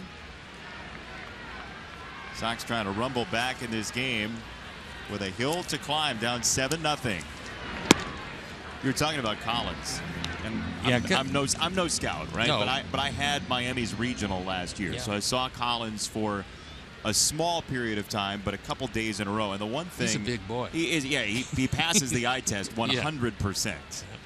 And that's one of the guys that, because he's coming out of Miami, and that's a high-powered college program, one of the guys that would be attractive, certainly. There's a number of other guys. Corey Ray is one of the guys that was from the Chicago area, played for a team sponsored with White Sox charity monies, where they spread around and let guys develop into players that they wouldn't naturally be. Corey Ray, one of those guys. He's going to go well before the Sox. And as you can see, Corey Ray is 6th. There's a lot of talk. Philadelphia has the #1 pick, and a lot of talk about who they might pick. You see Delvin Perez right after him. The problem with Delvin Perez, a really good player, a state-of-the-art shortstop. However, he did fail a drug test, and normally that will drop you down considerably. You have another guy with great skills out of Tennessee, Nick Senzel. Now, being represented by Scott Boras, he's going to probably want a few more bucks than most people might be willing to give. He's a third baseman. Some say he's the best hitter in the draft. That remains to be seen. Again, Nick Hostetler will tell us who he believes are some of those guys.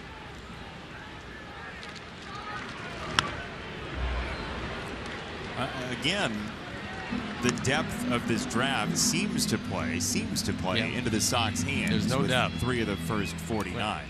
And you've got a high school center fielder, Mickey Moniak, Kyle Lewis, another college. He's a college center fielder who they think might move to the corners. These are some names that you're going to be hearing, and some very excited young men tomorrow, because they're all going to be drafted tomorrow. Espinosa, 1 down, and we will get you your answer for Sox math tonight. We told you some of those answers, actually, within the question. The draft edition. 3 picks in the top 50 for the Sox. 10 is the first pick. 49 is the third pick. So 79 minus 26. The second pick. Answers 53. C. Swear 12, who has won once before. Getting close to that big third win where you get to submit your own Sox math question.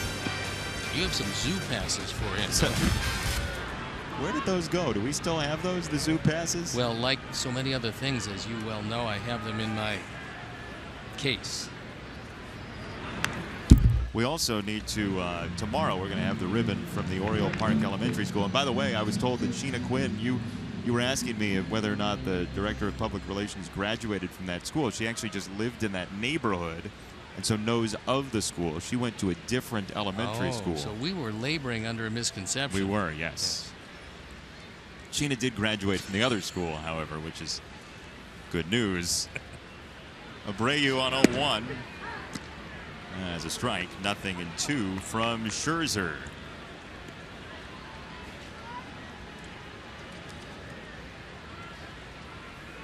Washington jumped on the Sox with 4 runs in the top of the first inning. 2 more on back-to-back solo homers in the second, and a Ben Revere RBI single in the third. 0-2 on Abreu. And he got him downstairs. 2 out in the fourth, and we'd like to welcome all of our viewers watching on Liberty Communications in West Liberty, Iowa. Hi there. Hello. I wasn't talking to you. I was talking to them. I would say if you're going to give up 7 early runs, one of the last guys you'd want out there as a mound opponent would be Max Scherzer. Why is that? Because he doesn't give up too many hits. He has got just wonderful stuff. And when I talked to Dusty Baker, because his top 2 are Strasburg, who's 9-0, and Scherzer. And Dusty is familiar with some pretty good guys in the top 2. When he was with the Cubs, they had Kerry Wood and Mark Prior. And I said, how did these 2 guys compare to those 2 guys, considering that all of them are very close to their prime? He said something really interesting.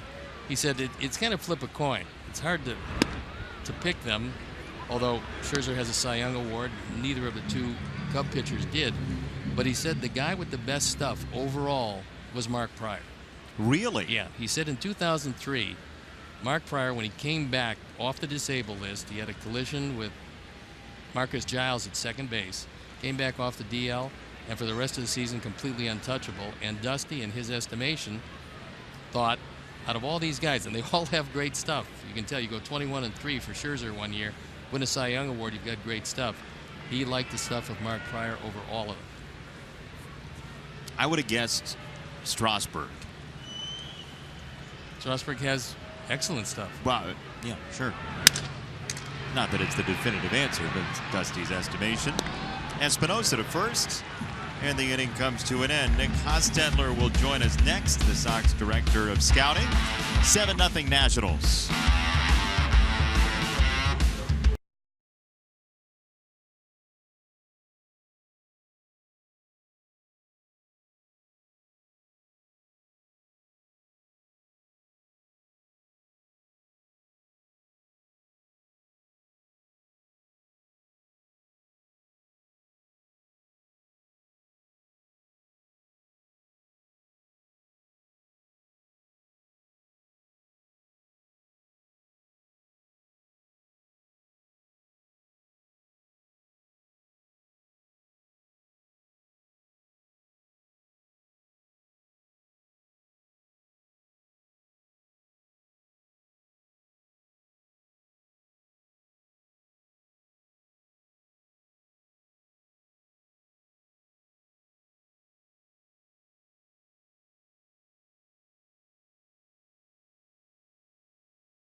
And we are joined by the Sox Scouting Director, Nick Hostetler. Thanks for stopping by. Absolutely, Jason. I know it's a busy time for you right now. You're in the #1 chair now. How does it feel, by the way? This is your first year spearheading things. Yeah, it's exciting. It's a different approach. It's a different view of just the overall scouting part of it and running a staff. But at the same time, it's been awesome.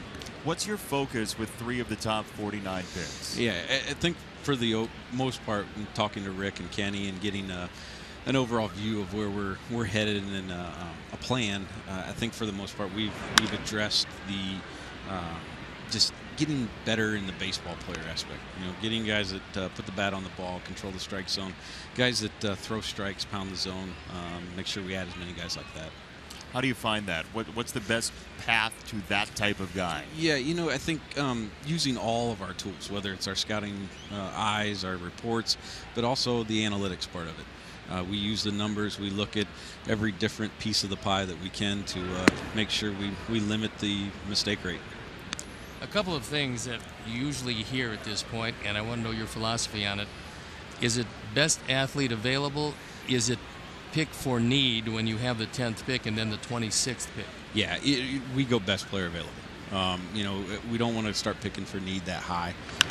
It's a long season with a lot of different aspects that could come into play for those players that are in our minor leagues and their development. So we never want to pick for need and short ourselves on the ability of the player that was there we passed up. Okay, so in the top 30 picks, the one position that there doesn't appear to be a whole lot of is the same position there doesn't appear to be a whole lot of in the major leagues, and that's catching. Yeah. But there's a real big, real good hitter that's sitting rated at 15, but I think you might rate him a little bit higher than that. How do you like Zach Collins? He's a good player. Really controls the strike zone well. You know, left-handed power that has the ability to hit in the middle of the order. A solid catch and throw guy, and you know, he's a definite guy that we would for sure look at.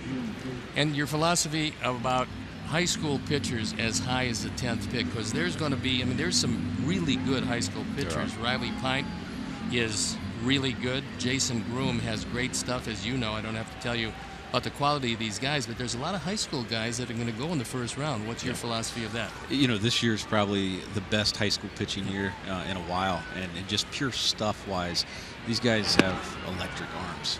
It would be we wouldn't be doing ourselves any favors by not looking at those guys and considering those players. We've evaluated them. They're on our board. They're stacked up with the rest of the guys, and there's a few of those high school arms that are up there in that mix. You getting a whole lot of sleep lately? No. I think about an hour and a half last night, and I, as much as I try to sleep and do everything that the little cards on the Marriott pillows tell you how to sleep, it's not working. Well, the cards don't say, hey, don't have draft day come up. Exactly. If you're the scouting director. Exactly. The question I have for you see a lot is there's a line drive to shortstop, and Rollins is on it, so 2 down for the Nationals in the inning. How do you evaluate psychologically these players? You can watch a lot of film, but you don't get to know them up here. Yeah, I'll tell you what, and this goes to a credit to our scouting staff. Our area scouts, our supervisors, cross-checkers, they are diligent on the makeup, the mental aspect, as well as off the field and on the field of these players. I have been extremely pleased with the efforts that our staff has put in getting to know these guys on and off the field. They've done a terrific job. We have makeup profiles that we look at, and we cover everything from their social media page to what they do in school and the people they interact with. But I can't say enough about our scouts and the efforts they've put in getting to know these kids. What's the breakdown of your day tomorrow? What's draft day like for you? I'm actually letting the guys sleep in a little bit. We're going to get in about noon and have some lunch, and then from the time that I say wake up, which I'm not sure if I'm going to go to sleep, but it'll be telephone calls with agents and other clubs trying to figure out who's going in front of us and available. But once we get in here at noon and start pouring over everything, putting all of the stuff together, then it's just sit and wait and bite your fingernails. And the first pick is at what time? I think it's like 6:08 Central Time. I think our first pick is at 6:48. Everybody wants to talk about the number 1 draft pick, the number 2 draft pick, or all the picks you might have in the first round or second round. But you get a lot of talent from about the 8th round on down. And so let's say from 8 to 15, what are you looking for as far as playability, but also you talked about the psychological aspect. What are you looking for out of a player from 8 to 15? You know, we're looking at that point. There's certain times where you start to find guys that can do certain things. Whether it's a left-handed specialist that we could maybe move quickly and get here, or this is a guy that could play the middle of the infield. And a lot of times, when I first started scouting, a guy by the name of Paul Snyder, who's a Hall of Fame scout, said to me, you got to take some suspects to play with the prospects, and sometimes those suspects turn into prospects. And those guys fit that role, in that role. And, you know, I think that when we really get into the makeup, we really get deep down into these kids, we see what drives these kids that may have been passed over, and those are the types of guys that end up making it here in Chicago. Well, what do you think about real short right-handed starters who are picked in the 16th round? You like their prospects? Sounds very personal. Yeah, I couldn't tell if there was any meaning or motive behind that. Oh, no. There's nothing attached to that. Yeah, no, you know what? It's funny because you sit there and you look for the big, tall, strong guy, and it's like, sometimes those small guys, they make it and become Cy Young winners. Well, you came to the wrong booth for the big, tall, strong guy, by the way. I was fortunate that they went to Kent State to look at Thurman Munson and saw me by accident, so eventually got picked. That's perfect. Fly ball. Before you go, do you have somebody in mind for 10 that's number 1 on your board? I do. I think we're going to get him. Good luck. Thank you very much. I Thanks appreciate for taking the time. Thanks, Jason. Nick Hostetler, Sox Director of Scouting, here with us. He'll join us, we hope, tomorrow night as well to talk about that first pick, 7-0 Nationals lead.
Yeah, Billy Crystal does this amazing bit. It's about 11 minutes. You can find it online. It's Cosell and Ali together that he does. He calls it, I think, 15 rounds with Ali. I've seen him do both. And having worked with Howard Cosell, Billy Crystal is dead on. And he always did a great Muhammad Ali. Is a great a lot of things. Yeah. Billy Crystal. Very, very talented man.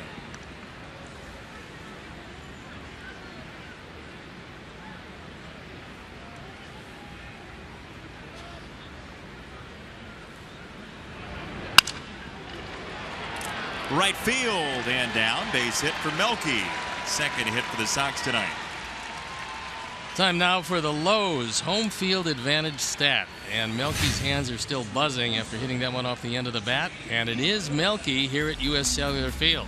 Hitting .303, 30 hits, 3 homers, driven in 14 in 27 games, and he leads the team in batting average, and that base hit is going to help him as he's 1 for 2 tonight.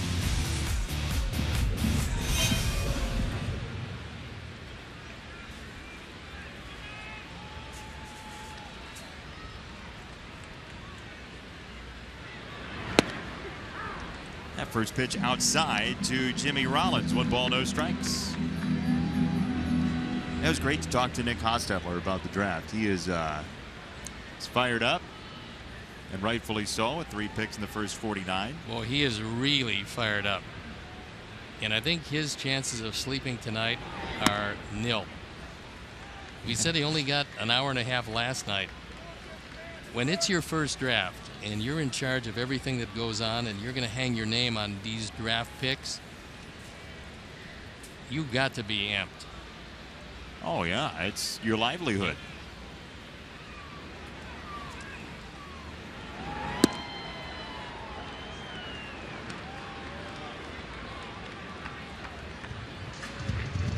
So Rollins up, then Laurie to follow, and Avila after. Sox trailing 7-0.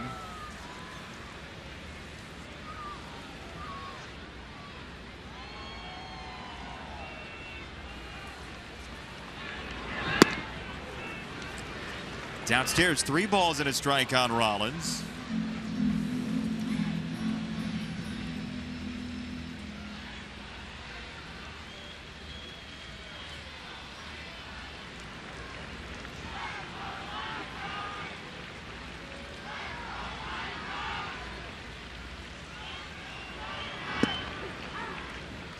Ooh, got the corner according to plate umpire Gary Cederstrom. No corner there. When you're around the plate with everything, you get the benefit of calls, but that one was a good 3 inches off the outside corner with very good movement.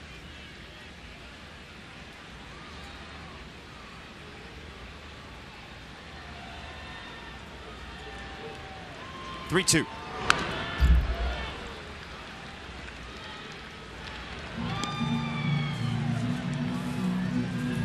In your career, this is not to disparage any pitchers for getting corners like that. Who was the guy that you think is the best at shaving off a little bit more and a little bit more and a little bit more of the corner and getting the benefit? Man who went to the Hall of Fame with 355 wins, Greg Maddux. Pinpoint control on both sides of the plate. When he came up, he had a hard time throwing inside to left-handers. The ball would tail back over the plate. Then he developed a cutter, and he was almost impossible to deal with. It's a 17-inch plate, but because he was around the plate with everything, for him it was at least 3 to 4 inches outside for sure, sometimes a couple of inches inside. So he was dealing with 23, 24-inch plate. And again, if you're around the plate with everything, the umpire is looking at that same spot, and the catcher is moving out gradually to give you that glove. You fill the glove up, you usually get the call.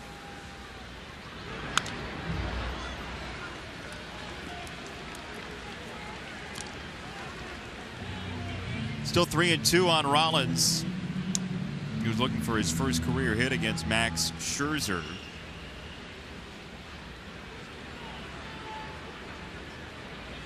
Sox came into the night 3.5 back in the Central behind Cleveland.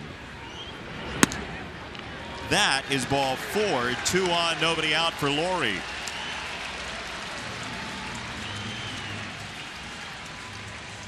Here's our Quicken Loans Rocket Arms. It's the strikeout leaders in the National League. Jose Fernandez leads by 1 over Clayton Kershaw. Then it's the national pair of Scherzer and Strasburg, 105 and 100 respectively.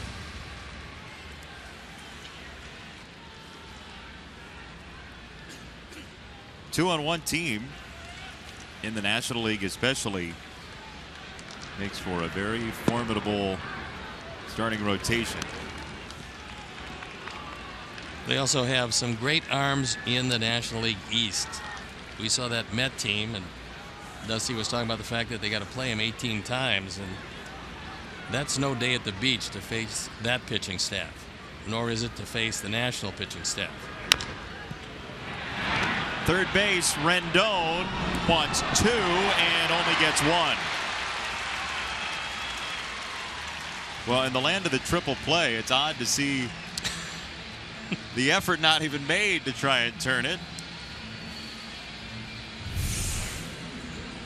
Well, he's got to go a couple of steps to get to the bag, and then just thinking about first base, he makes that underhand throw a la Adrian Beltre. The difference is that Beltre usually throws it right in the middle of the first baseman's body. That's a play that Zimmerman would probably tell you he should have caught.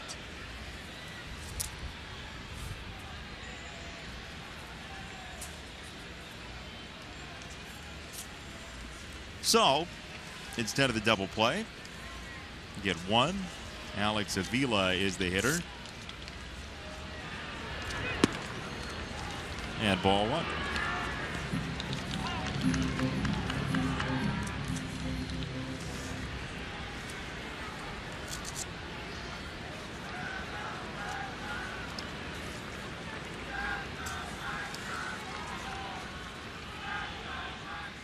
And time called 66 pitches only for Scherzer. Well, his first walk was to Jimmy Rollins, and for him, he's kept his strikeout total at a relative minimum. Well, he's not at 20, so that's... No, I say for him because when you come in and you've got 20 more strikeouts than innings pitched, you're getting it done. He came in 81 in the third innings pitched and 101 strikeouts. right around that same percentage, maybe a little under tonight. Yeah, 55 in the last 5 games that he pitched. Avila wanted to check it up and could not do so. 1-2. Scherzer last year, career high 276 strikeouts. That was second in baseball and shattered Steven Strasburg's Nationals record from 2 years ago. He beat it by 34. Pretty impressive, and it's going to be Strasburg and Scherzer again, matching strikeout for strikeout all the way down the line.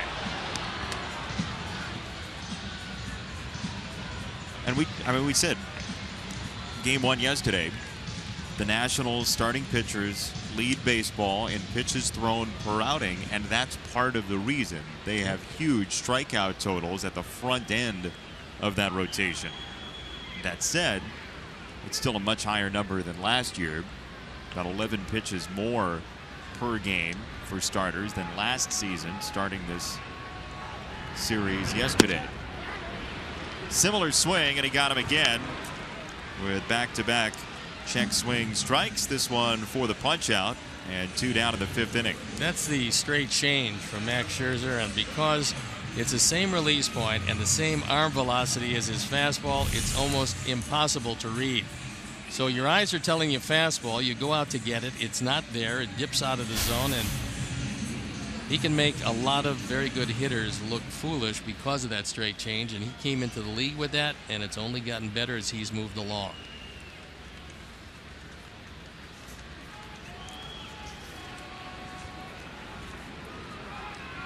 Two out, and Avi Garcia flares it foul. We were talking about Strasburg and Scherzer. This is actually 6 years to the day of Strasburg's major league debut, which came against the Pirates in 2010. That was a national holiday. Yes, it was that. So when you've delivered 14 of 18 first pitch strikes, you're usually going to be in good shape because it's always a defensive at bat. Right field, base hit for Avi Garcia. Rollins around third. Harper to throw, and it greets him. Not a wise choice running on Bryce Harper, and he was gunned down by plenty. Strong arm out there. Harper cuts down Rollins, keeps the shutout intact.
Bobby hits the ball hard. One hopper. Bryce Harper has all the best of it. He's coming in. One hopper to the plate and no chance at all for Jimmy Rollins. Harper with one of the best arms in baseball, and he shows it off there. Zach Duke Comes in the ball game on for the 32nd time. ERA 3.66. He does not have a record. And there's a bundled up young fan. A dedicated fan. Yeah, probably not all that concerned about a 7-0 deficit. Strike to Ben Revere, another one of the former first-round picks on this roster. He went 28th overall to the Twins in 2007, right after Rick Porcello to the Tigers. That was the David Price, Mike Moustakas top two. Rick Porcello was supposed to go much higher in that draft, but he was represented by Scott Boras, who has been known to get a great deal of money for his clients, and that's one of the reasons why he has so many clients. But because Porcello was going to cost a lot of money, he dropped way down in the draft. Detroit went against what the overwhelming wisdom is: don't take a high school player in the draft. Porcello turned out to be a good pitcher for them. Yeah. Good sinker baller his whole career, and now plying his trade with the Red Sox. You mentioned Scott Boras. A couple of his clients are here with the Nationals. Mike Rizzo and the Lerners have forged a nice relationship. Well, Mike Rizzo's relationship with Scott Boras goes all the way back to where he negotiated a lot of contracts with him with the Arizona Diamondbacks. So he's worked on them very well over the years, and they have a lot of Scott Boras clients. Ball and a strike on Worth, who's 1 for 2 with a run, a walk. Jason Worth, whose father actually was a standout wide receiver downstate here at Illinois State.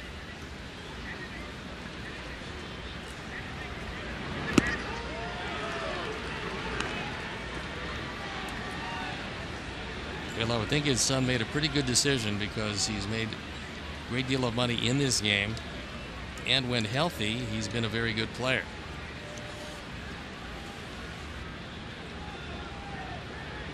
Duke to Worth. Breaking ball on the ground past Frazier into left.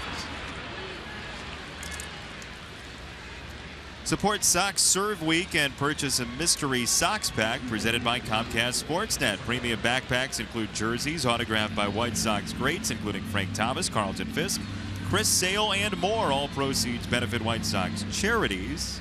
Premium Sox packs are now available. 312-674-5684. A star-studded bank of operators standing by. Well, we're in the 6th inning in this one, and only one guy in the starting lineup does not have a hit, and that is Wilson Ramos. Everybody else with at least one. And Ramos, for his turn, has come up 3 times, grounded in a run, walked, and bounced into a double play. Harper a bunt single in the first.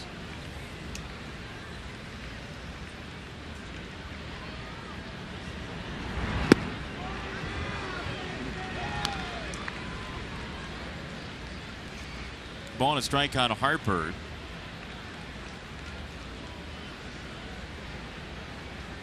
Whose brother, Brian, actually just made it to AAA a couple of days ago for the first time. He's in the bullpen for AAA Syracuse. You know, at first when the Nationals took Brian Harper, everybody thought, okay, well, we know why Brian is going to the Nationals. It's a package deal with Bryce, and it's not because of talent or whatever it might be. But his brother's made it to AAA.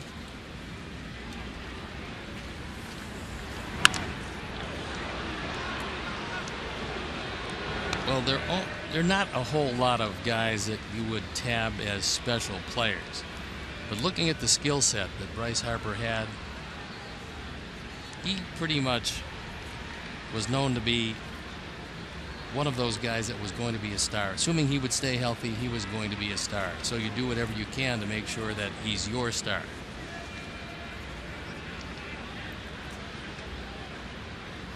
Two and two. Fouled away, and the Nationals down that line have locked up Steven Strasburg with a long-term extension. I remember when we opened up in Washington against the Nationals a few years back, I had a wonderful conversation with Bryce's dad, who was a very hardworking guy. Steel worker, right? Yeah, Ron? he is. And he was talking about the work ethic that he's always had, and that's the one thing he wanted to instill to his son. Down the line and fair for Bryce Harper. Worth turns on the Jets. Harper, as is his custom, goes for it all and gets second base. Second and third, one out here in the sixth.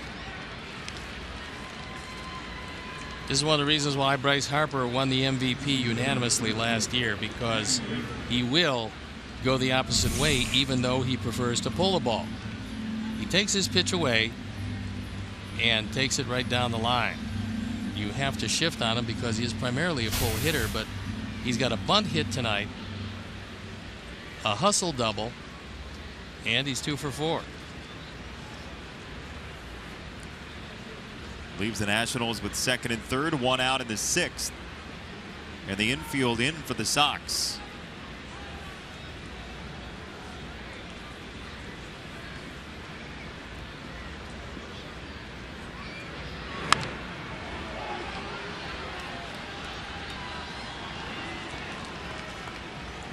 Murphy 1 for 2 with a run and RBI.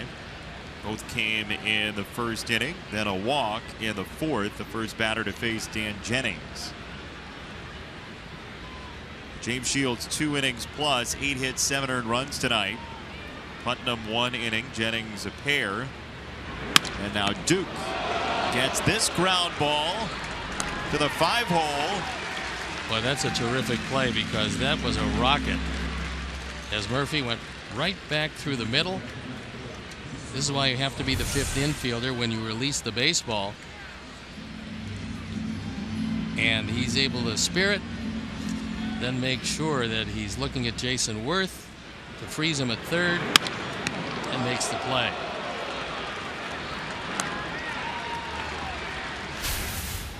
Little moment there between Duke and Worth, an extra second of a hold to make sure that Worth wasn't going to try anything risky. So second and third, 2 down for Ramos.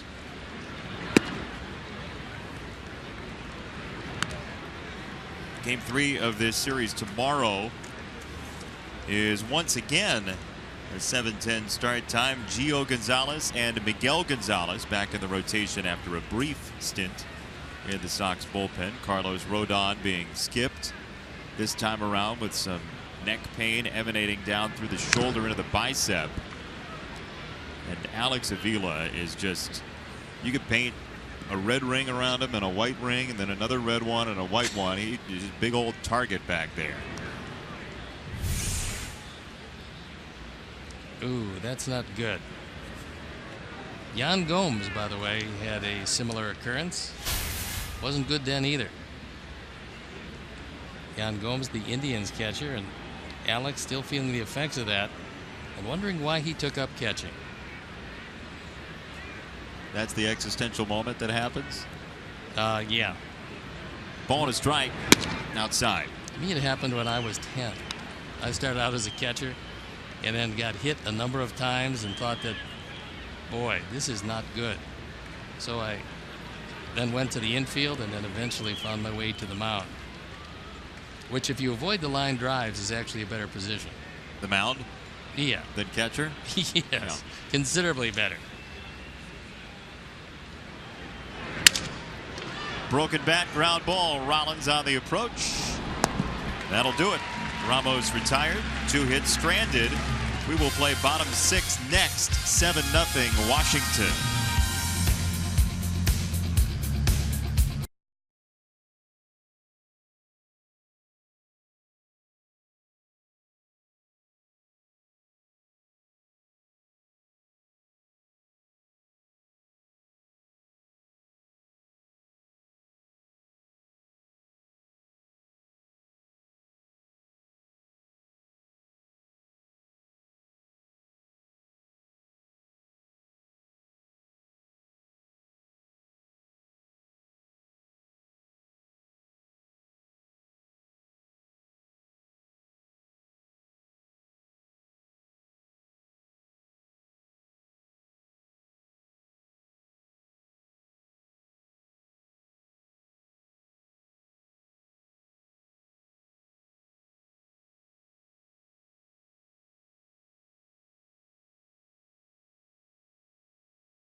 money at Javison's Pub in southwest suburban Frankfort.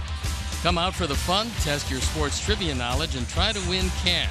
Beer money, presented by Coors Light. We need to have celebrity beer money where you can go as a contestant. Well, if you would hold it across the street from where I live, perhaps that would be an idea. Not a good one, but it would be an idea.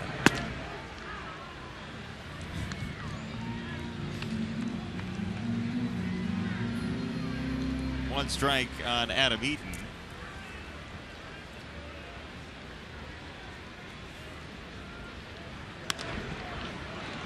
By the way, with the draft coming up, Yes. I think I knew this and had forgotten it, but the same year in '79, the Kansas City Royals drafted both Dan Marino and John Elway. How'd that work out for him? Well, great if they're Bronco and Dolphin fans. 1 and 2. I know that's a non sequitur of the century, but with the draft coming up. Elway got to the Yankee organization, I believe. I don't recall that, but I think yeah. so. I do. I'd like to believe he did. He made the right choice, however. Get this, though. Marino goes in the 4th round, Elway in the 18th round. Probably they knew that football was on the horizon. They drafted Atlee Hammaker in the 1st round that year. So ostensibly, the Royals chose Atlee Hammaker over John Elway and Dan Marino. 1 down. Here are the home 6th. Atlee Hammaker made it to the major leagues and actually had a decent career. Had a disastrous all-star game, but outside of that, he had some very successful moments. Finished his career right here, 2 years.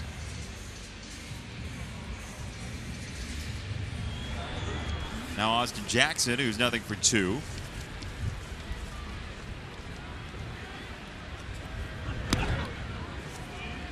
No news on the Broncos or Dolphins drafting Atlee Hammaker ahead of Elway or Marino. You don't have as many picks in football, so you can't take as many flyers. That's true.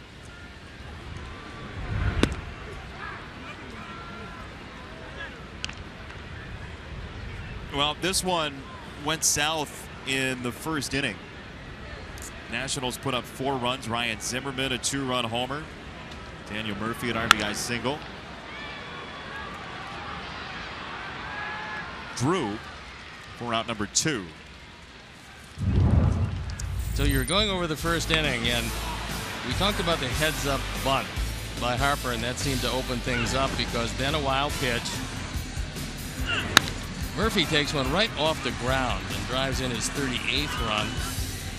Then Zimmerman on a high fastball rides it out of the ballpark. So James Shields gave up 3 home runs. The 2-run shot to Zimmerman, a solo home run by Drew, followed up by a solo home run to Espinosa.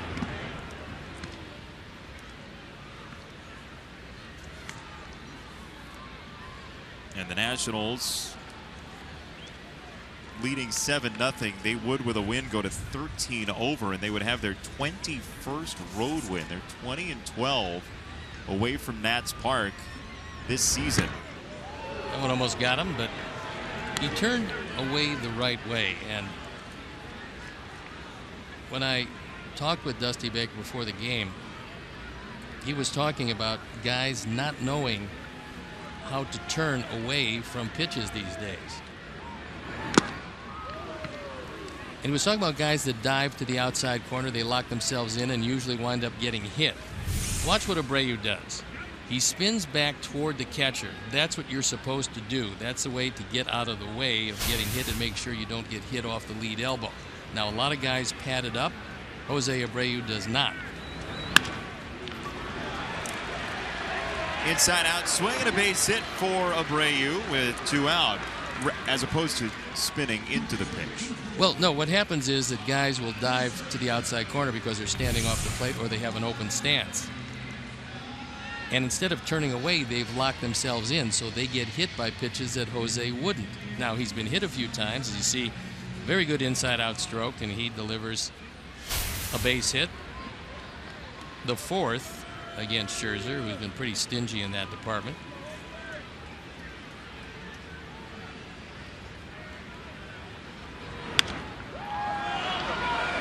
In the air, first base side, foul ground. Ryan Zimmerman patrols that area, and Frazier retires. We're through 6 tonight. It's the Nationals by 7.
Sox Packs, presented by Comcast Sportsnet, is tonight's Sox Serve Week fundraiser.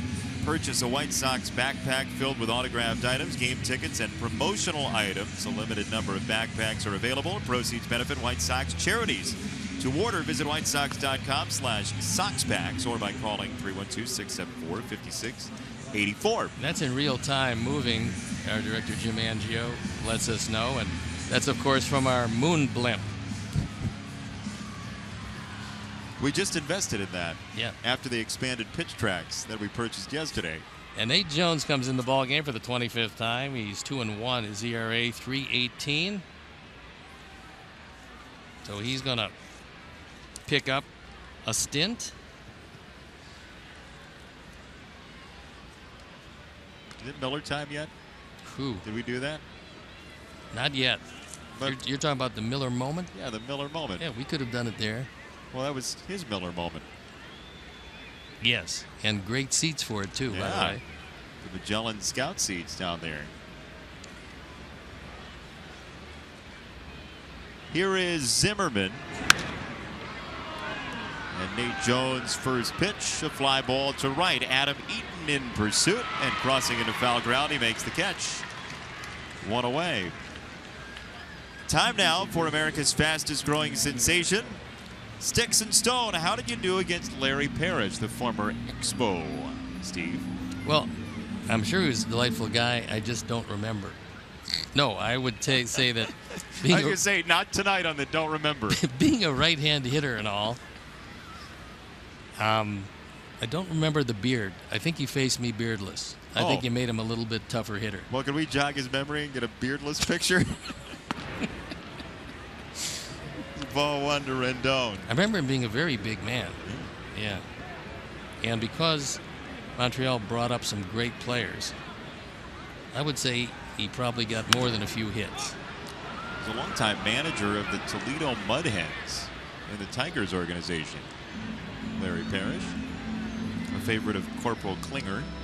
The Mud Hens, by the way, were a Detroit farm club for many years. Still are, yeah. Your old neck of the woods, Ohio. Right down the road from Cleveland, where we're going to go in the not too distant future. Oh, it's your homecoming. Yes. It will be a wondrous event. Unfortunately, the Indians pitching staff is sitting there waiting. Carlos Carrasco off the DL now. Frazier settles. 2 gone. Drew coming up. Let's see how he did against Larry Parrish. Just told a wonderful Larry Parrish story. Thank you for that. Well, I He see. won 67. It was Right. completely unremarkable. You were right. Right-hand hitter and beardless, he wasn't the same. When he grew that beard, he became awfully tough. But apparently, not against me. You handled him well. Ooh, 8 strikeouts. Wow, I'm happy. Thanks, Larry. Sure, he's watching with bated breath. Oh, that was actually my dog, Larry. Oh, That's one of the reasons why we named my dog Larry. Larry Parrish? No, just Larry. We skipped the Parrish. It was Larry the dog. Larry perished, though. Well, unfortunately, yes, he did.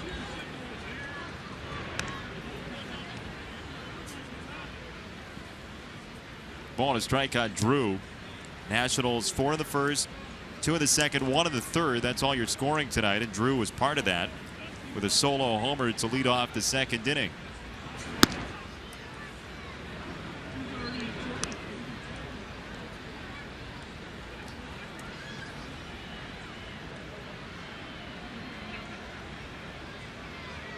Outfield straightaway, not overly deep. The game started about 60 degrees. I would think that it might have dipped a bit since then.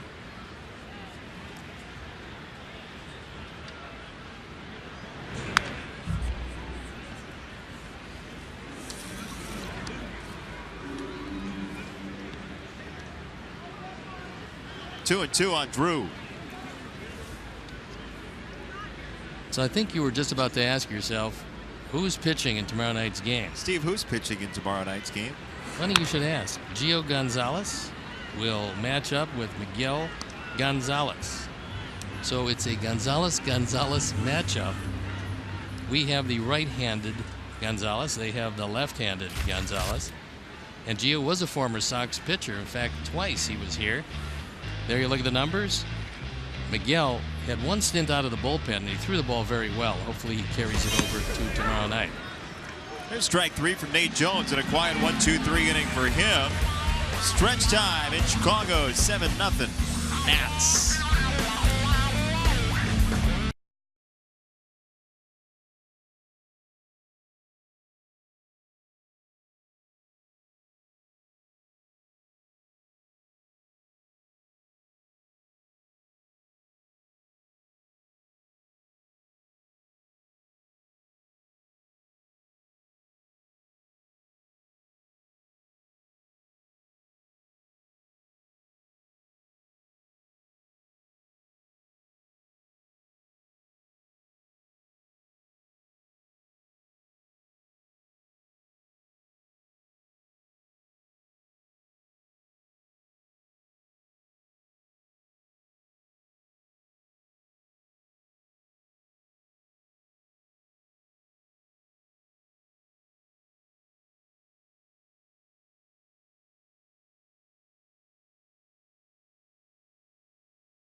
Celebrates the life of Muhammad Ali as we'll have live coverage of his memorial service from Louisville, Kentucky.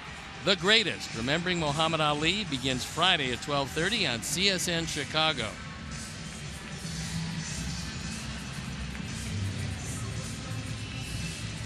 You know, I honestly, I'm probably going to be sitting somewhere watching that. It has been so fascinating, the coverage of Ali and all of the stories people have of just some of the wonderfully creative things he said and did, and just a one-of-a-kind, just like Southpaw, one-of-a-kind type of guy, Muhammad Ali, that we lost this week. Well, being a very big boxing fan, and I have been for a long time, I watched all of his early fights. And in those days, he was so fast that nobody could really lay a glove on him. Base hit for Melky Cabrera. Became a little different after the layoff because he lost 3.5 years of what would have been his prime.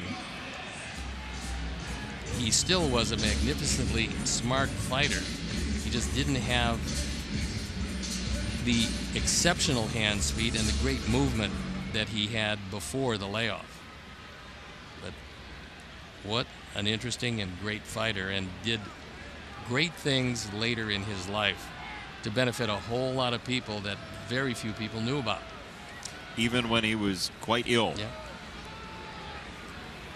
Rollins against Scherzer.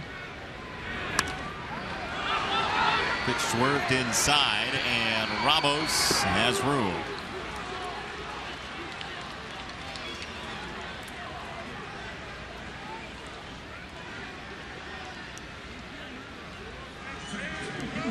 One out, one on for Brett Lawrie. Going to play any Mega Millions? $280 million. That is a nice enticement. You have any idea how many beef and cheese croissants you could have at Portillo's with that? Beef and cheddar, is it? Yeah, the beef and cheddar croissant. You should try one. You really should. Cheese is not my friend. Well, this I is could have, National. I could have the beef and beef. You could. Yeah. This is National Best Friends Day. Today is. Did you know that? Is it really? Yeah.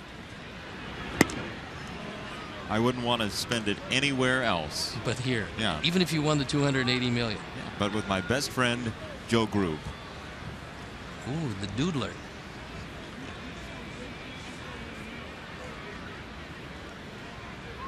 Ball to strike on Lawrie.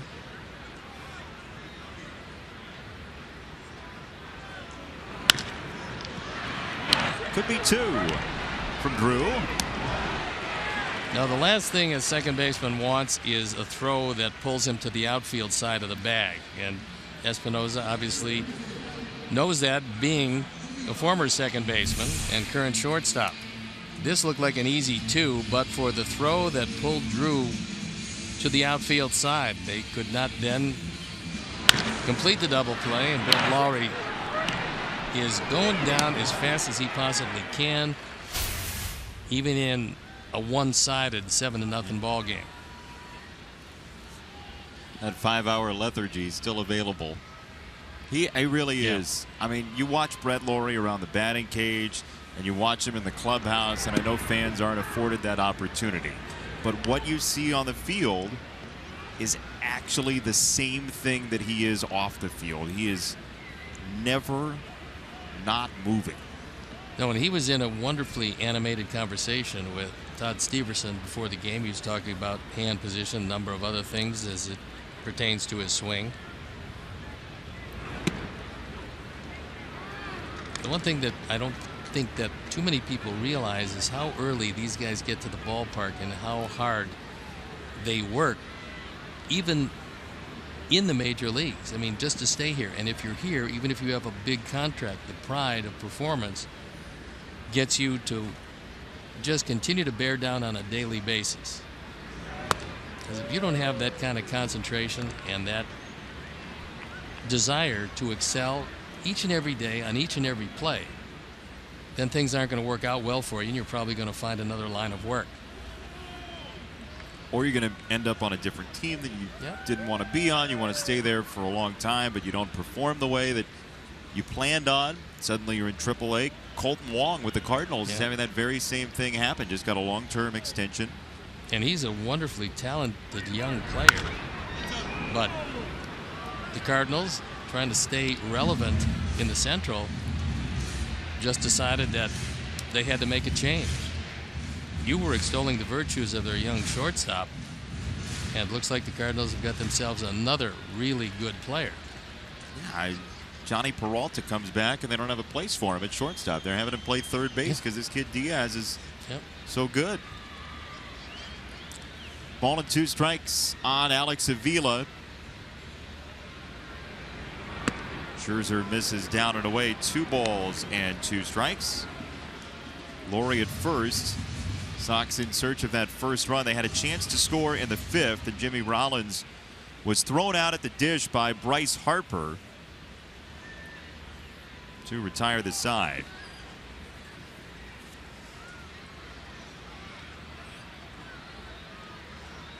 Two and two.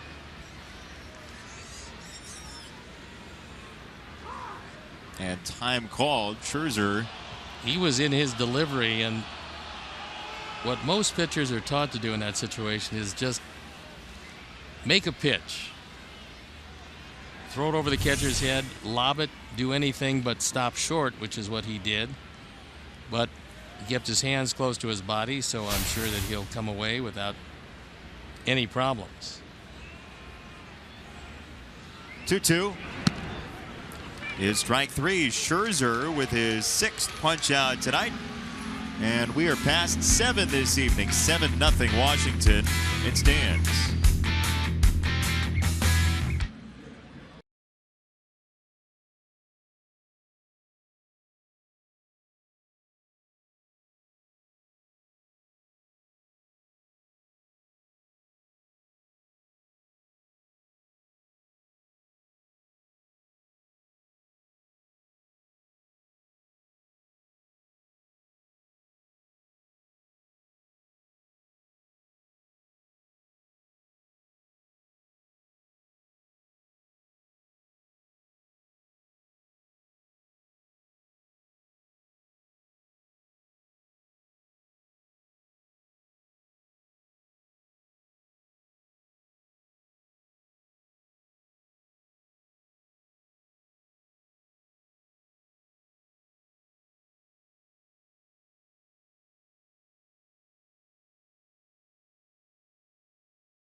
Sox face the Royals. Coverage begins at 6:30 with White Sox pregame live, presented by the Kowalas family of dealerships on CSN Plus. We've got a new pitcher in the game. It is David Robertson. I talked with their pitching coach, Mike Maddox, and I asked him about closers and how often he'd want to get him in the game. He said ideally once every 4 days. He will go once every 5, but he said that you have to get your closer an inning, because you want to keep him sharp for when you do need him to close down a ball game. And so David Robertson comes in to get an inning. This is 21st appearance, and there's a look at Mike Maddox, who's been a very good pitching coach wherever he's gone. He's talking it over with Max Scherzer, who's been, if not unhittable, pretty close to it here tonight. And nowhere in America will you see as much bubble gum as a baseball dugout. That's true. That's why every team has a team dentist. Is that why? No, but I thought I'd mention it. It's late. Gets late early now. It does. Danny Espinosa takes ball number 1.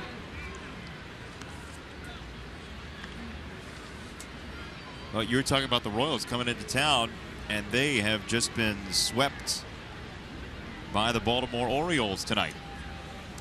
After being swept by the Cleveland Indians. Laurie is there. Abreu did not hold the bag. He was going away from the throw, and Espinosa was hustling down the line, so pulling Jose off the bag, and Eric Cooper, knowing that there was no contact with his foot and the bag, calls him safe, and it most likely will be a base hit. Yeah, he was not anchored. Abreu. So, 1 on, nobody out for Ben Revere. It's a single.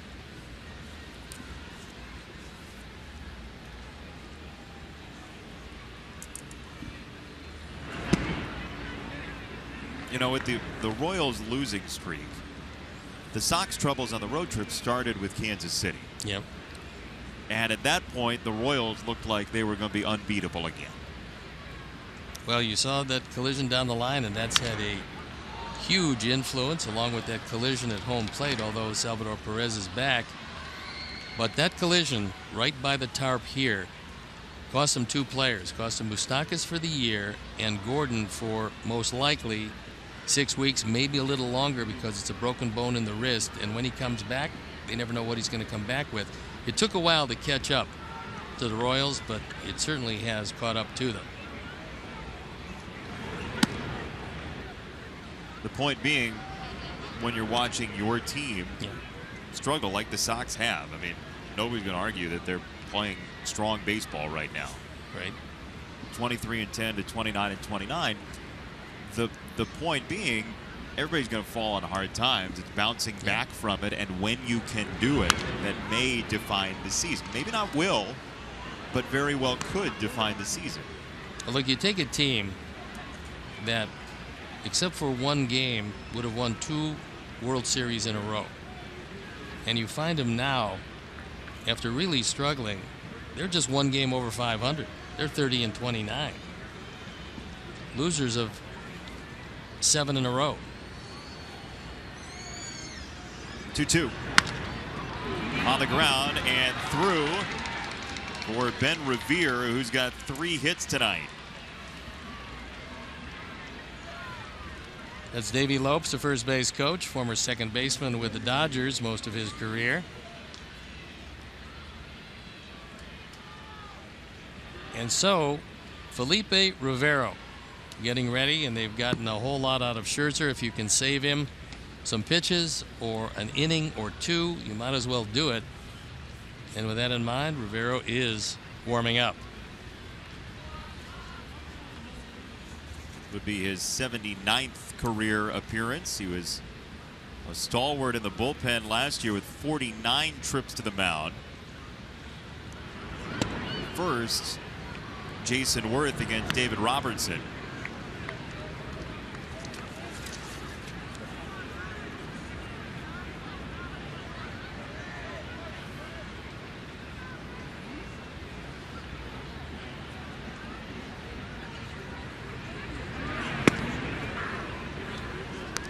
Now, where were you born? I know you grew up in Homewood Flossmoor. I was born in Chicago. Okay. You were born in the city. I was, yes. But your name is not Chicago Benetti. That's right. But Felipe Rivero was born in San Felipe, Venezuela. So you're saying that there's the off chance he was named after the city that he was born in? I just think it's an interesting choice. They didn't name him San Felipe, just Felipe. Well, that would be a little presumptuous. Yep. Representing it well. Came out of the Rays organization. 2-2 on Worth with Revere at first, Espinosa at second, and a 7-0 Washington lead. You can get the ball over the plate and you throw left-handed, you're going to be able to spend some time in the major leagues.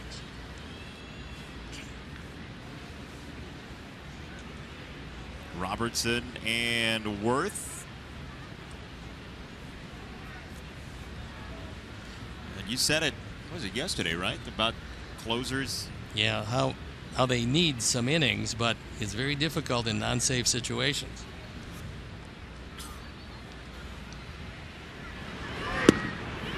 Inside and low, 3-2 on Worth. Bryce Harper is next.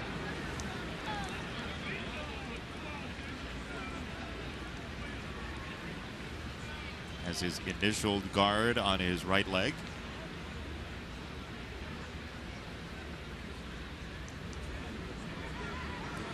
He turns on it. Jason Worth with a 3-run homer. 10-0 Washington.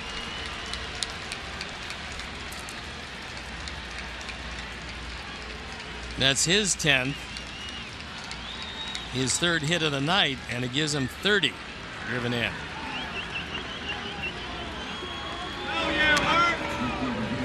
be ball 4. This pitch is out of the zone, inside. Worth either guessing or looking for it there, just opens up and clobbers it.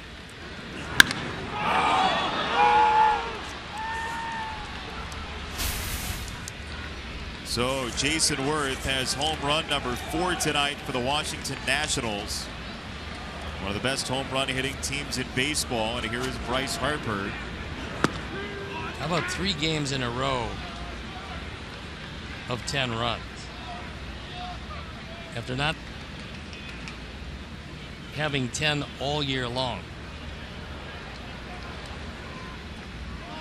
They are feeling it offensively, the Nationals are. They're not going to have to do much to make baseball fun again. That's been Bryce Harper's drumbeat this year. Well, if they continue to play like this, it's going to be a lot of fun for that team. That's Chris Spire to the left of Dusty Baker. Former Major League infielder for a long time. Harper yanks it for a base hit. Well, 3 out of 5 is rather enjoyable for Bryce Harper. There is his t-shirt, Make Baseball Fun Again. He also has a sticker normally on his bat. Bryce has gone into, as Yogurt said in Spaceballs, merchandising. With his skills and the way he is viewed in Washington, among other places who like baseball talent, he is a bunch of that, and merchandising comes along with the rest of the things. Are the Steve Stone flip-flops being made yet? No. The rain slicker? I would probably have that done. Of course, nobody would buy one, but it would be a nice item. I don't think that's true. The Steve Stone Altoids tins are flying off the prize shelf like hotcakes. That's because the price is right. You're talking about a commercial venture. Speaking of hotcakes, by the way, there's a pancake artist coming. I know. At the end of this homestand. And every one is going to be edible. Every one of his creations. Sounds like that? fun. Oh, yeah.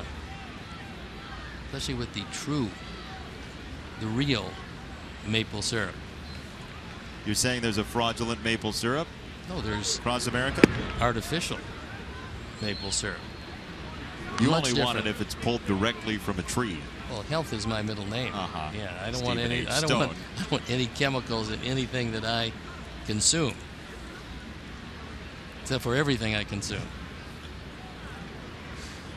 2-2 is in the dirt. 3 balls, 2 strikes on Daniel Murphy, who has singled in a run, scored a run, walked, and bounced out twice. Month of May had 47 hits. Of course, that young lady cannot stand it any longer. She said, "Look, I can't play defense without a glove." Robertson gets a swinging strike 3 and 1 down here in the 8th. Oh, you can look. There you go. You ready to hit one out of the park? Yes. You don't have to answer. Oh. Step up to the plate and purchase a mystery Sox pack. You'll have the opportunity to have an autographed baseball signed by Jose Abreu, Jim Thome, Todd Frazier, and more shipped directly to your home. Sox packs are available at whitesox.com/soxpacks or by calling 312-674-5684. Matt Albers summoned. He will throw here in the 8th, and the Nationals with the lead when we come back.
They call to the pen is Matt Albers.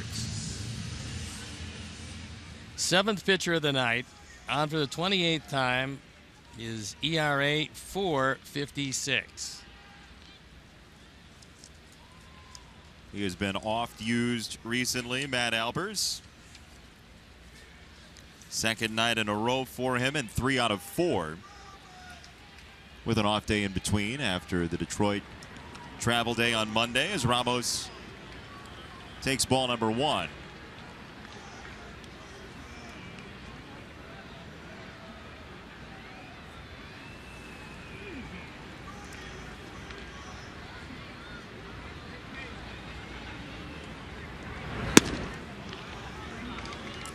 There's a story about Wilson Ramos when he was a kid that he made money from the neighborhood kids. He found a horse wandering the streets at home and got the kids to pay him for rides on the horse. That is entrepreneurship. Ramos, a base hit, 2 on, 1 out for Zimmerman. Well, that completes the everybody gets a base hit cycle, because everybody in the starting lineup had at least one except for Ramos, and he was so excited by the horse story that he drilled it into left field. That actually is very enterprising for a young fellow. Yeah. Only thing would be better is if the horse turned into a Kentucky Derby winner. Well, you let me finish. Okay. And then eventually he sold Silver Charm to the Baffert stables. Now that's a good story.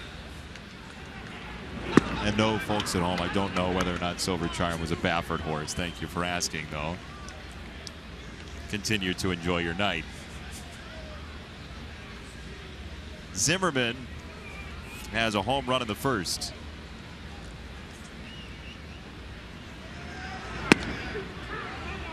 Oh, and 2. He's looking back and asking Gary Cederstrom if it was a strike, which I always found somewhat unusual in that a lot of hitters realize when sliders dip well off the plate. This time it actually was a strike. Well, they want to know for their own. Yeah, I mean, their own eyes for later on, or if he ever faces the guy again, in case the same pitch comes in the same spot. Yeah, in the same with situation. the same umpire. True. Will you call it a strike, Gary Cederstrom? And of course he said yes. File it away. Check swing, and runners advance. He did not go. The characteristic Bob Rosenberg call of wild pitch. So it was indeed, as this one gets away.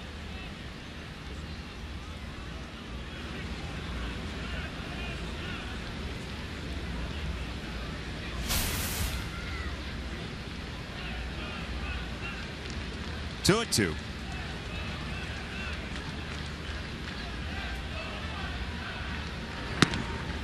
Off the plate, 3 balls, 2 strikes. So Matt Perk is the only remaining man in the bullpen, and there is J.B. Shuck, our foil tonight. J.B. Shuck loosening up. He's very stern warming up. He's taking this extremely seriously. That time Alex Avila got crossed up, and he's going out to mention to Matt Albers that we're using a different set of signs. Watch how this one is received. Looks like he's looking for a slider away. It actually just was a backup slider, so Matt knew what the call was, just did not execute the pitch, as Robin has run through his entire bullpen, or pretty close to it. Yeah. You don't want to use Burke after 3 last night. Shattered bat. Abreu, 2 down. We can tell you that J.B. Shuck has yet to pitch professionally.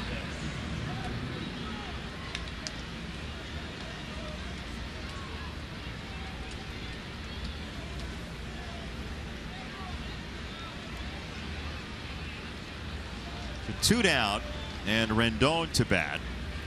Nope, they're going to pinch hit. I should say Drew coming up. That was Rendon with the pop-up. So 2 down for Drew. You know, normally after an out's made, you put it in your scorebook. Is how that works. That was the virtual out. Oh, yeah, okay. 2 down for Drew.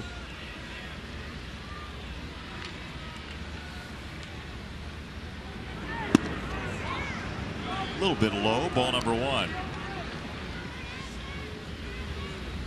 The bases full of Nationals, as has been the custom this evening.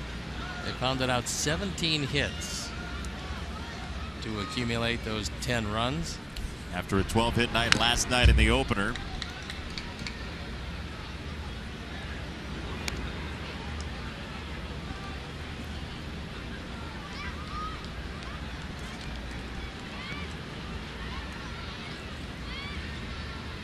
Well, if the question of Scherzer coming out or not hadn't been answered prior to this half inning, 9 batters likely has decided for Dusty Baker and Mike Maddox.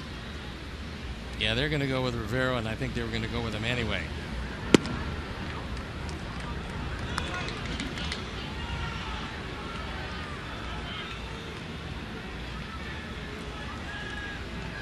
Here's a look at 3-time manager of the year, Dusty Baker, who has inherited a very strong baseball team.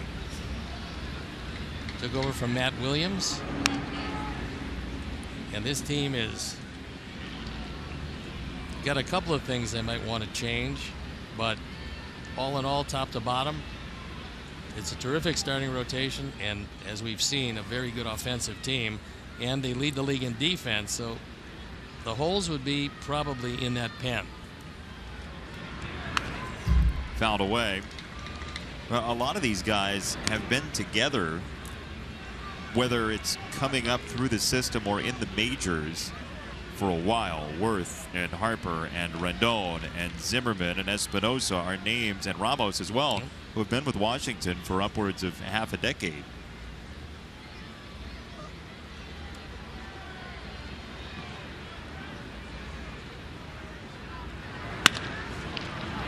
To shortstop Rollins. That is all she wrote for a Nationals 8th inning that saw 3 more cross. 10-0 Washington, mid-8.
And we've got a new pitcher as the night is done for Max Scherzer, who certainly was very good tonight.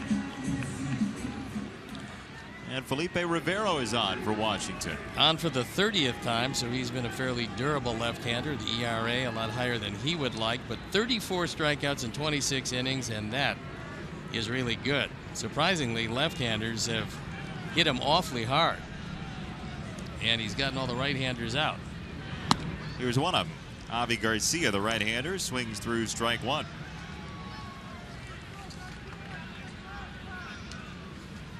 Avi has a single to right and a strikeout tonight.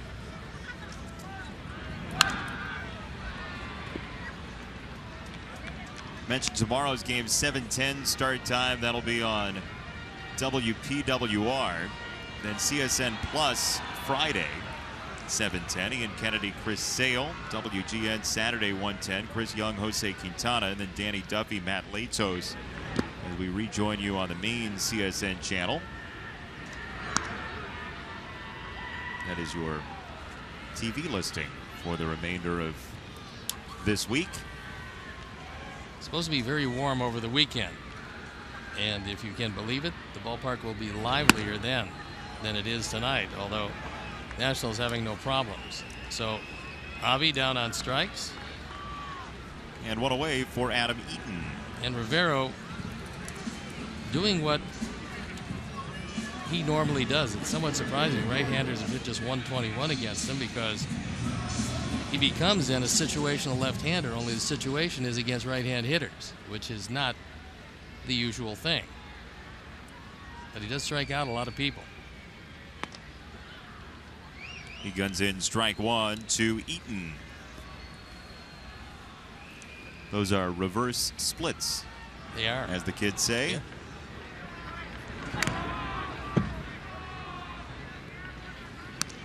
If you're looking ahead to the top of the ninth for Washington, why? 10-0 the Nationals.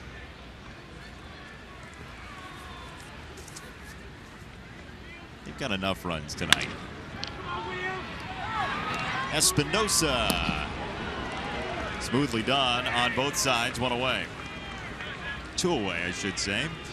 And Sox fans, we know you like to show off your Sox pride, whether it's your apparel or memorabilia. Get both now by purchasing a mystery Sox pack supporting White Sox charities. You'll receive 2 autographed baseball, Sox promo items, and more. Sox packs are available at whitesox.com/Sox packs or by calling 312-674-5684. So 2 down for Jackson here in the 8th.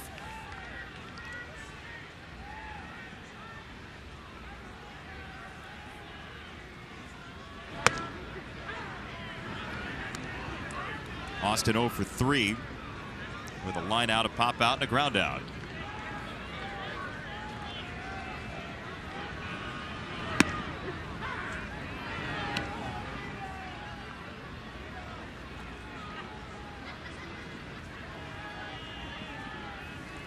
Austin has played with Detroit, Seattle, the Cubs, and now the White Sox, and he came through the New York Yankee organization. So as a very young player, he was traded to Detroit. Curtis Granderson going from Detroit to the Yankees, both made for their respective new ballparks. Granderson, a pull-hitting power hitter, and Jackson in those days could absolutely fly in those spacious dimensions of Comerica. Boy, that's a huge center field out there. It is that. With 420 to straightaway center, you've got to really be able to go get them, and Granderson didn't have that kind of ability, but he was perfect for Yankee Stadium.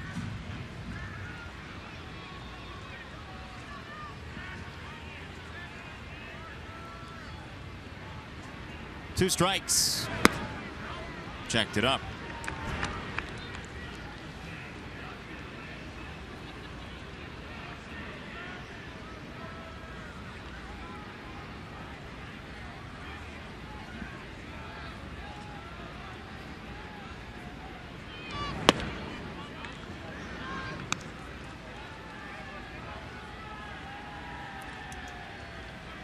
2 balls, 2 strikes on Austin Jackson. The Sox got their first hit in the 4th inning. It was 9 up, 9 down first time through for Max Scherzer. Eaton a double in the 4th. Then 2 hits in the 5th. And Jimmy Rollins thrown out at home by Bryce Harper to keep the shutout intact. Max Scherzer, 7 innings, 5 hits, a walk, 6 strikeouts tonight. And Rivero on 2-2. Rendon. It's a 1-2-3 inning for Felipe Rivero. We trek to the 9th. J.B. Shuck was warming up. The Nationals lead 10-0.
Earlier in the game, it's Miller Time, brought to you by Miller Lite, and here's our Miller moments, and they're not great moments.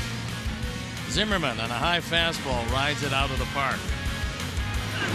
And then it's Stephen Drew, and then it's Espinosa, and then it's Wirth as the home run parade keeps going. 4 of them. 2-run shot, 3-run shot, 2 solos. Our Miller moments. And J.B. Shuck in the game. First career appearance. And we'll see what the Buckeye has in store for these Nationals. In one game against Penn State in 2008 with the Ohio State Buckeyes, he struck out 13 Nittany Lions. Wow. That's impressive. JB at 88. Is that when the Nittany Lions dropped their baseball program? Or the day after? That's impressive. That's very impressive. I don't care where you strike out 13.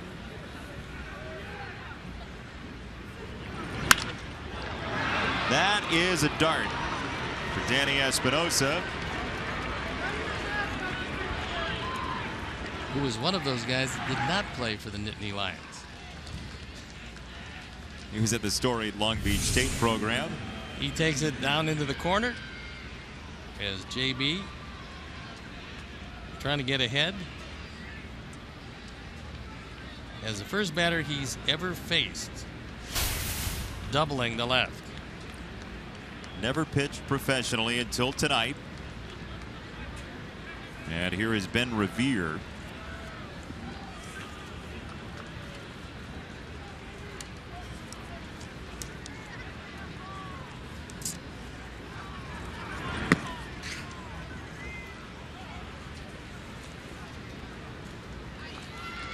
So J.B. Shuck on the mound for the first time as a pro. You remember You remember Tim Laker? Yes, catcher? I do. Yes, I do. So there was a guy that came up through the Royals organization and ended up at Tampa Bay by the name of Rich Thompson, a bench player, Rich Thompson. Okay. He came up in 2004 with the Royals. He played in 6 games. He had 1 at bat, and he made an out. And that out was against Tim Laker, the catcher. Laker was on to pitch. Rich Thompson had his only major league at bat at that point, an out against Tim Laker. He didn't make it back to the majors until 8 seasons later. And you got to be thinking, am I ever going to get there again, or is my only at bat going to be an out against a catcher? So then what happened in Well, the continuation of this story? Yeah, he was 2 for 22 at Tampa. He got 2 hits. Okay, so he was hot. Yeah, but for 8 years, I mean, that's near tragedy. There was actually a situation that was a bit worse. Rollins, 1 down. I believe it was Adam Greenberg of the Cubs. Came on for 1 at bat. He was hit in the head and then never came back. So 1 at bat, hit in the head. Wow. That was his last major league at bat.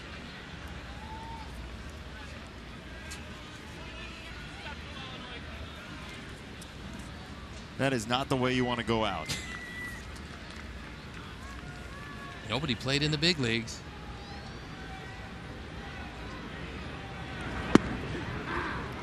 And strike 1. J.B. Shuck trying to keep the Nats off the scoreboard, although Ben Revere did his job. He got the runner to third. I'm impressed with the fact that he's thrown 87, 88. For a guy that's never pitched, that's good. 89 that time. And that one had some movement. Go JB.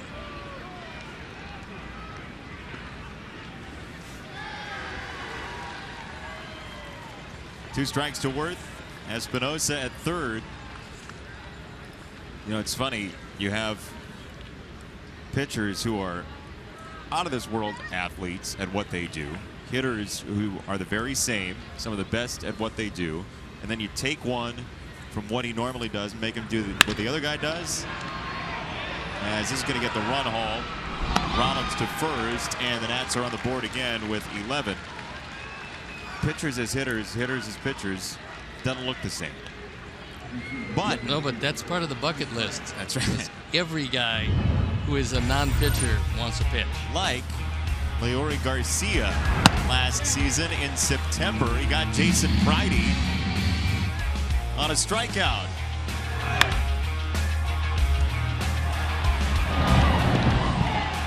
And Ramirez as well in the same game. Alexi Ramirez pitching an inning after Garcia.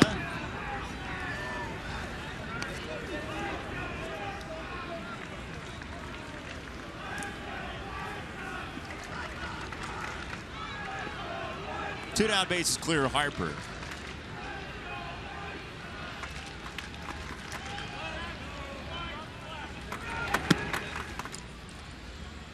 So assuming that JB can get out of this inning without giving up another run, he will have a 9-point ERA. Yeah. Yeah. But an inning pitched, which he will remember forever, regardless of what happens during his career. He's going to remember this evening. 2-0. Strike 2-1. We may have to authenticate the baseball if he gets a strikeout. That'd be nice. Yeah.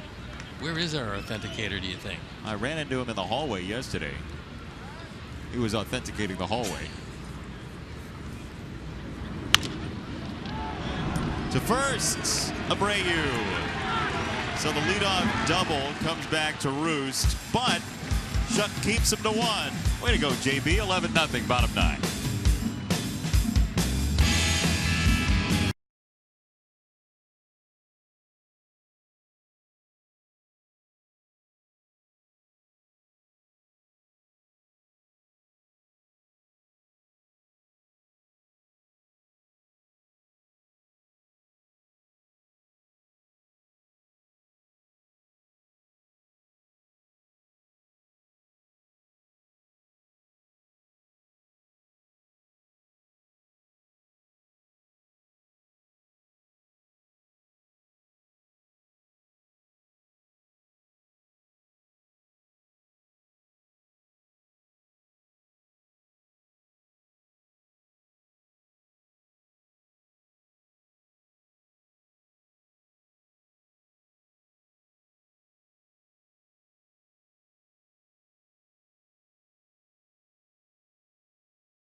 On CSN, it's Chicago's premier nightly sports wrap show featuring the latest stories, game recaps, highlights, interviews, and more. Watch Sportsnet Central tonight after White Sox postgame live on CSN Chicago. Got a new pitcher for you, Steve Stone. We do indeed, and it's Sean Kelly. On for the 25th time, he's been awfully good out of the bullpen. 1-0, ERA 180. 27 strikeouts in 20 innings. So we've seen some pretty good arms coming out of that National bullpen, Kelly being one of them. Rivero with a good solid inning, 1 strikeout. And Scherzer was brilliant through 7 full. Sean Kelly is a former governor. He went to Austin Peay State University in Clarksville, Tennessee. They're the Governors.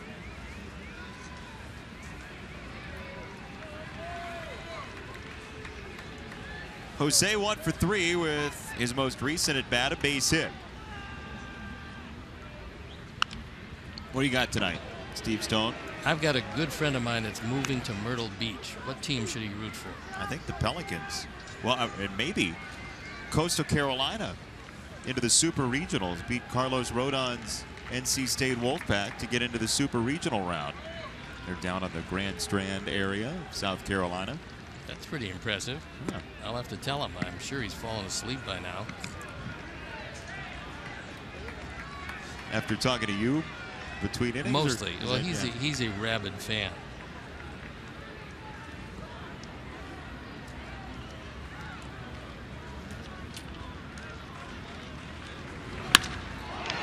That ball's ripped by Abreu up the gap. He chugs into second with a leadoff double.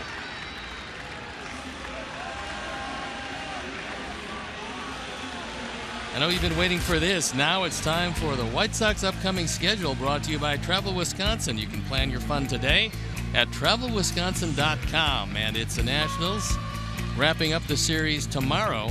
Then the Royals come to town for a weekend series, Friday, Saturday, and Sunday, with 2 day games in that one. And the Tigers following them on this 9-game homestand, which is not starting out particularly well. Well, Max Scherzer tonight, 7 innings, 5 hits, no runs. It's Todd Frazier to take ball number 1. The Sox will play 3 with Kansas City, 3 with Detroit. That takes you through Wednesday before the road trip starts with an off day Thursday.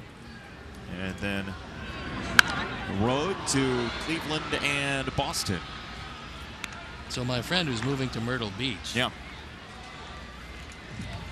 just texted me a message that he is indeed awake. It's Mike Layden. Wait, he's moving to Myrtle Beach? Yes, he is. He's leaving us, huh? Yeah, unfortunately. I think he's getting out so he doesn't have to fulfill that dinner obligation to you and I. Wouldn't be the last, wouldn't be the first. Now, Todd Frazier can't believe that one. Looks back at Gary Cederstrom and said, I know it's late, but I'm still trying to grind this out and drive home a run.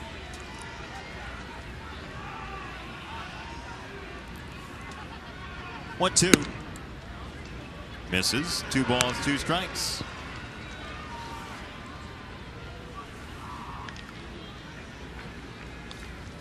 Well, with a loss tonight, the Sox would fall to 29-30.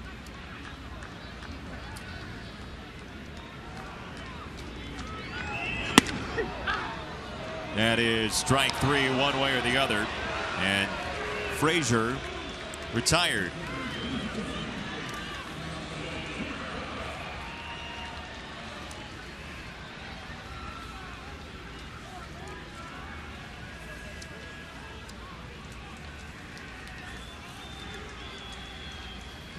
There's a young man going the distance. He still has his glove. He's still waiting for something to come his way and probably looking for a run. 1 run, any run. By the way, with a loss tonight, the Sox would be under 500 for the very first time all year. Started 2-0 in Oakland and got off to that 23-10 start.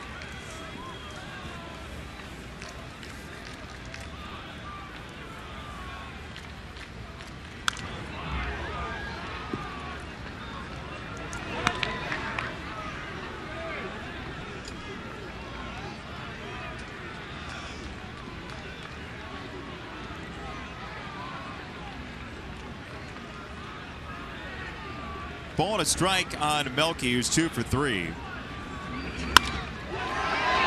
Right field, and there goes the shutout. Melky's got an RBI double tonight. It's 11-1.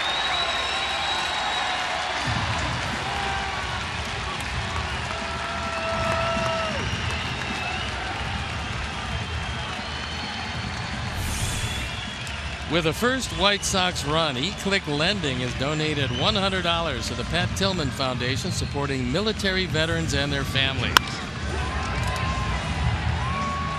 Didn't know if we'd be able to get that one in. But Melky came through, driving home his 25th. Melky loves eClick. He does indeed. Strike 1 to Rollins.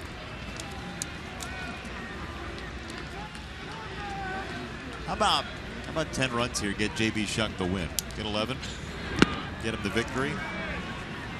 Yeah, let's try. Let's go for 11 more. You think so? Yeah. No sense going into extra frames if you don't have to.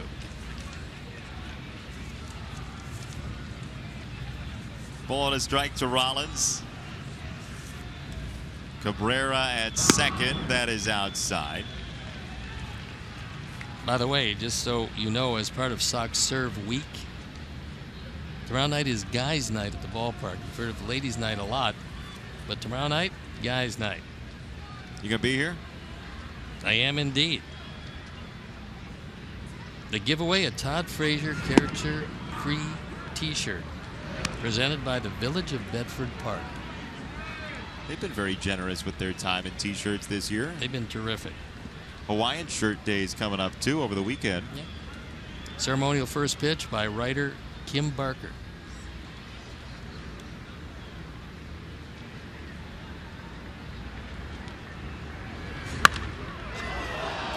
Foul ball. Want to know what's happening on Friday or Saturday? Come on. That's why I attend those production meetings. What do you have Friday and Saturday? Well, Tell us. I mean, just in case you have a night where the game takes 10 hours. Friday night is 80s night with fireworks, presented by Magellan Corporation. Will Aha be here singing their hit Take On Me? I remember that. You Is do? that a medley of their hit? No, that's just the one hit. Yes, a medley of them. Nothing like walking headlong into a joke. We're going to have Frank Thomas in the booth. It's ball 4. Frank will be talking barbecue with us on Friday. Here comes Mike Maddox. What is the message here? Well, he's going to. Brazell? I'm going to predict he's going to put his hand on Kelly's shoulder. Okay. Okay. Let's see. Let's see. Wow. You are an oracle. There you go. Was a good stock one day too, but he's a friendly pitching coach. Now he's whispering in his ear to please get these people out because we've been here seemingly forever for 2 nights. Well, last night I thought chariots might start racing. And the pen is up and going, and it's Oliver Perez, who we did see last night.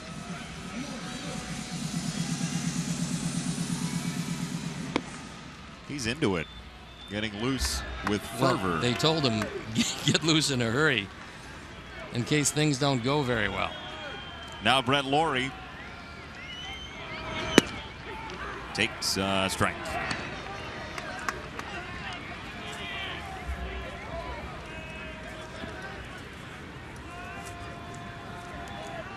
Six-4 fielder's choice last time for Lawrie. That's off the plate outside. 1 ball, 1 strike.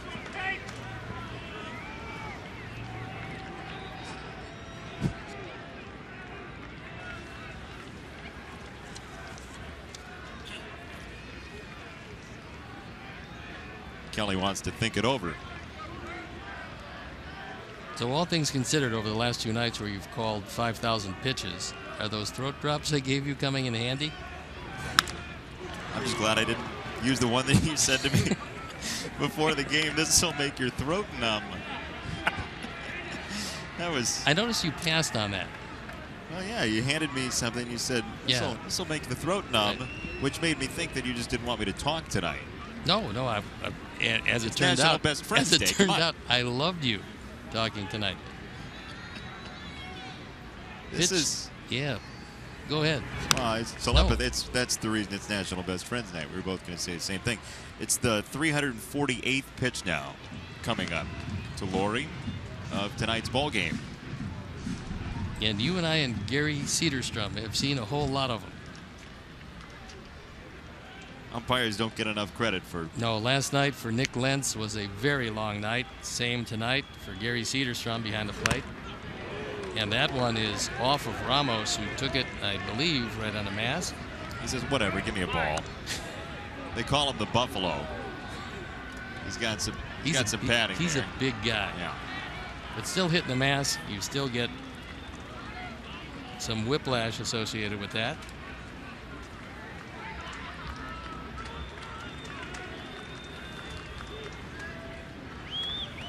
One and two for Laurie. Rollins at first, Cabrera at second. And he goes upstairs to blow it by him. 2 down in the 9th.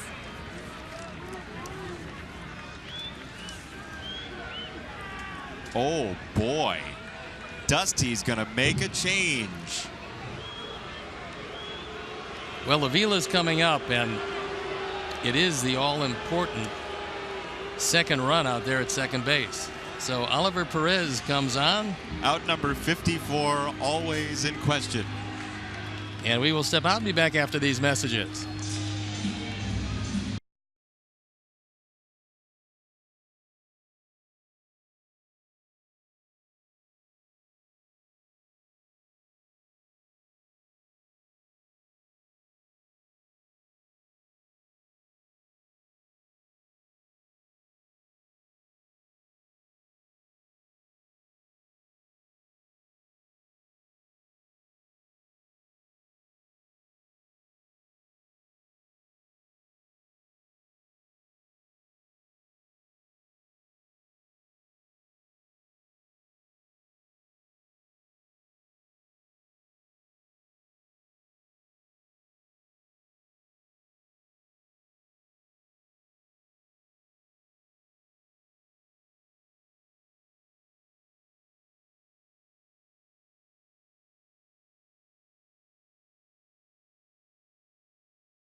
TV Premium, the #1 live streaming sports service, delivers everything you've come to expect and more. Watch every out-of-market game live in HD on over 400 supported devices. It includes a free subscription to At-Bat Premium, the #1 app for live baseball.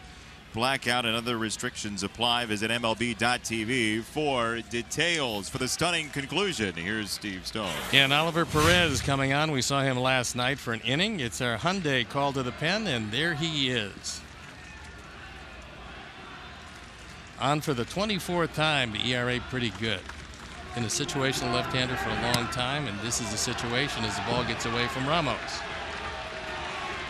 And to be honest, the pitching change that Dusty Baker made here has the remaining crowd in a frenzy, chanting "Let's go White Sox," trying to stick it to the bullpen for a couple runs late.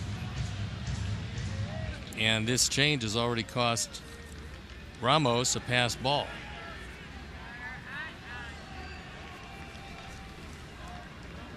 Sox have their lone run in this 9th inning on a Melky Cabrera RBI double.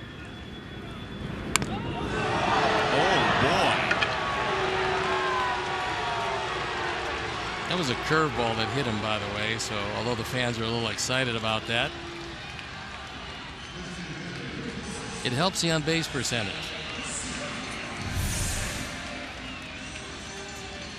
As if he doesn't get hit enough, but that looked like it got him off a padded elbow.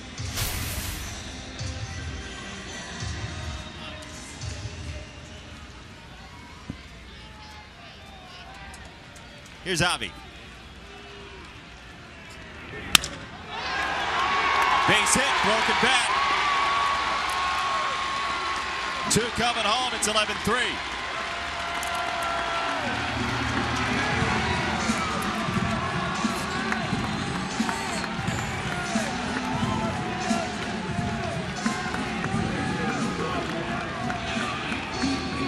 As the Sox keep pecking away.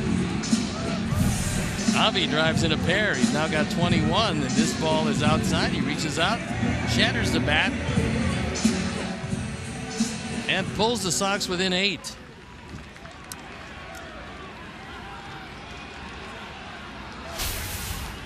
So, Adam Eaton takes ball 1.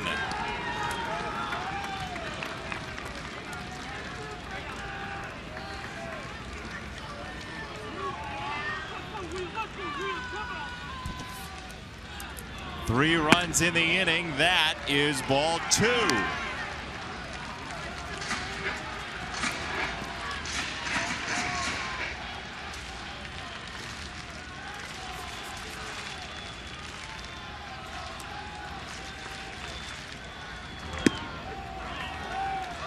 Strike called. Could have been ball 3.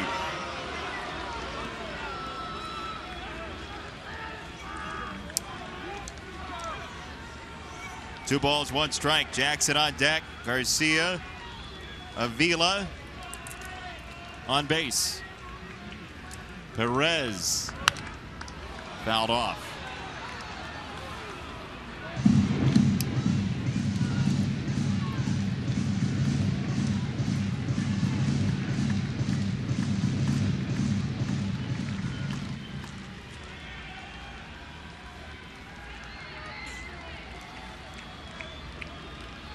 Two and 2. Line drive, base hit. Wave around for Avila from third, and he scores. It's 11-4. Why not, right? Might as well extend it and make their bullpen throw a few more pitches. RBI number 19, as Adam Eaton has a couple of hits tonight, a run batted in. And that's a rolling breaking ball that stayed up in the zone, took it over the head of Rendon, and keeps it alive. I don't want to overinflate this rally. However, a turning point in a losing streak doesn't have to come in a win. Nope. And perhaps just coming back, even in the way they're coming back here, will bode well for tomorrow. And of course, they talk about momentum is as good as your starting pitcher. Miguel Gonzalez has been throwing it pretty well. Hopefully he's got it tomorrow, as Washington will play their final game in Chicago this year. On the ground, that should do it. Drew retires the Sox, who go down with 4 in the 9th inning. 9 batters came to the plate, but the Nationals do pick up the victory. Their second straight. They're 36-23. Sox are under 500 for the first time this year. Well, unfortunately, a disappointing night for James Shields, who started this one and didn't go in it too far. He did give up a lot of runs, a lot of hits, and better luck next time out, and I will see you tomorrow. Sounds good. 2+, 8 hits, 7 earned runs for Shields. The final line, 2 walks, 2 strikeouts. Sox fall 11-4. For our director Jim Angio, our producer Mike Leary, our associate producer Dave Ross, tech manager Mark Harper, and the executive producer Jim Corno Jr. He's Steve Stone. I'm Jason Benetti. We say so long from U.S. Cellular Field. Next, Subaru Postgame Live. Chuck and Bill have it for you. You've been watching Chicago White Sox baseball on Comcast Sportsnet. Good night.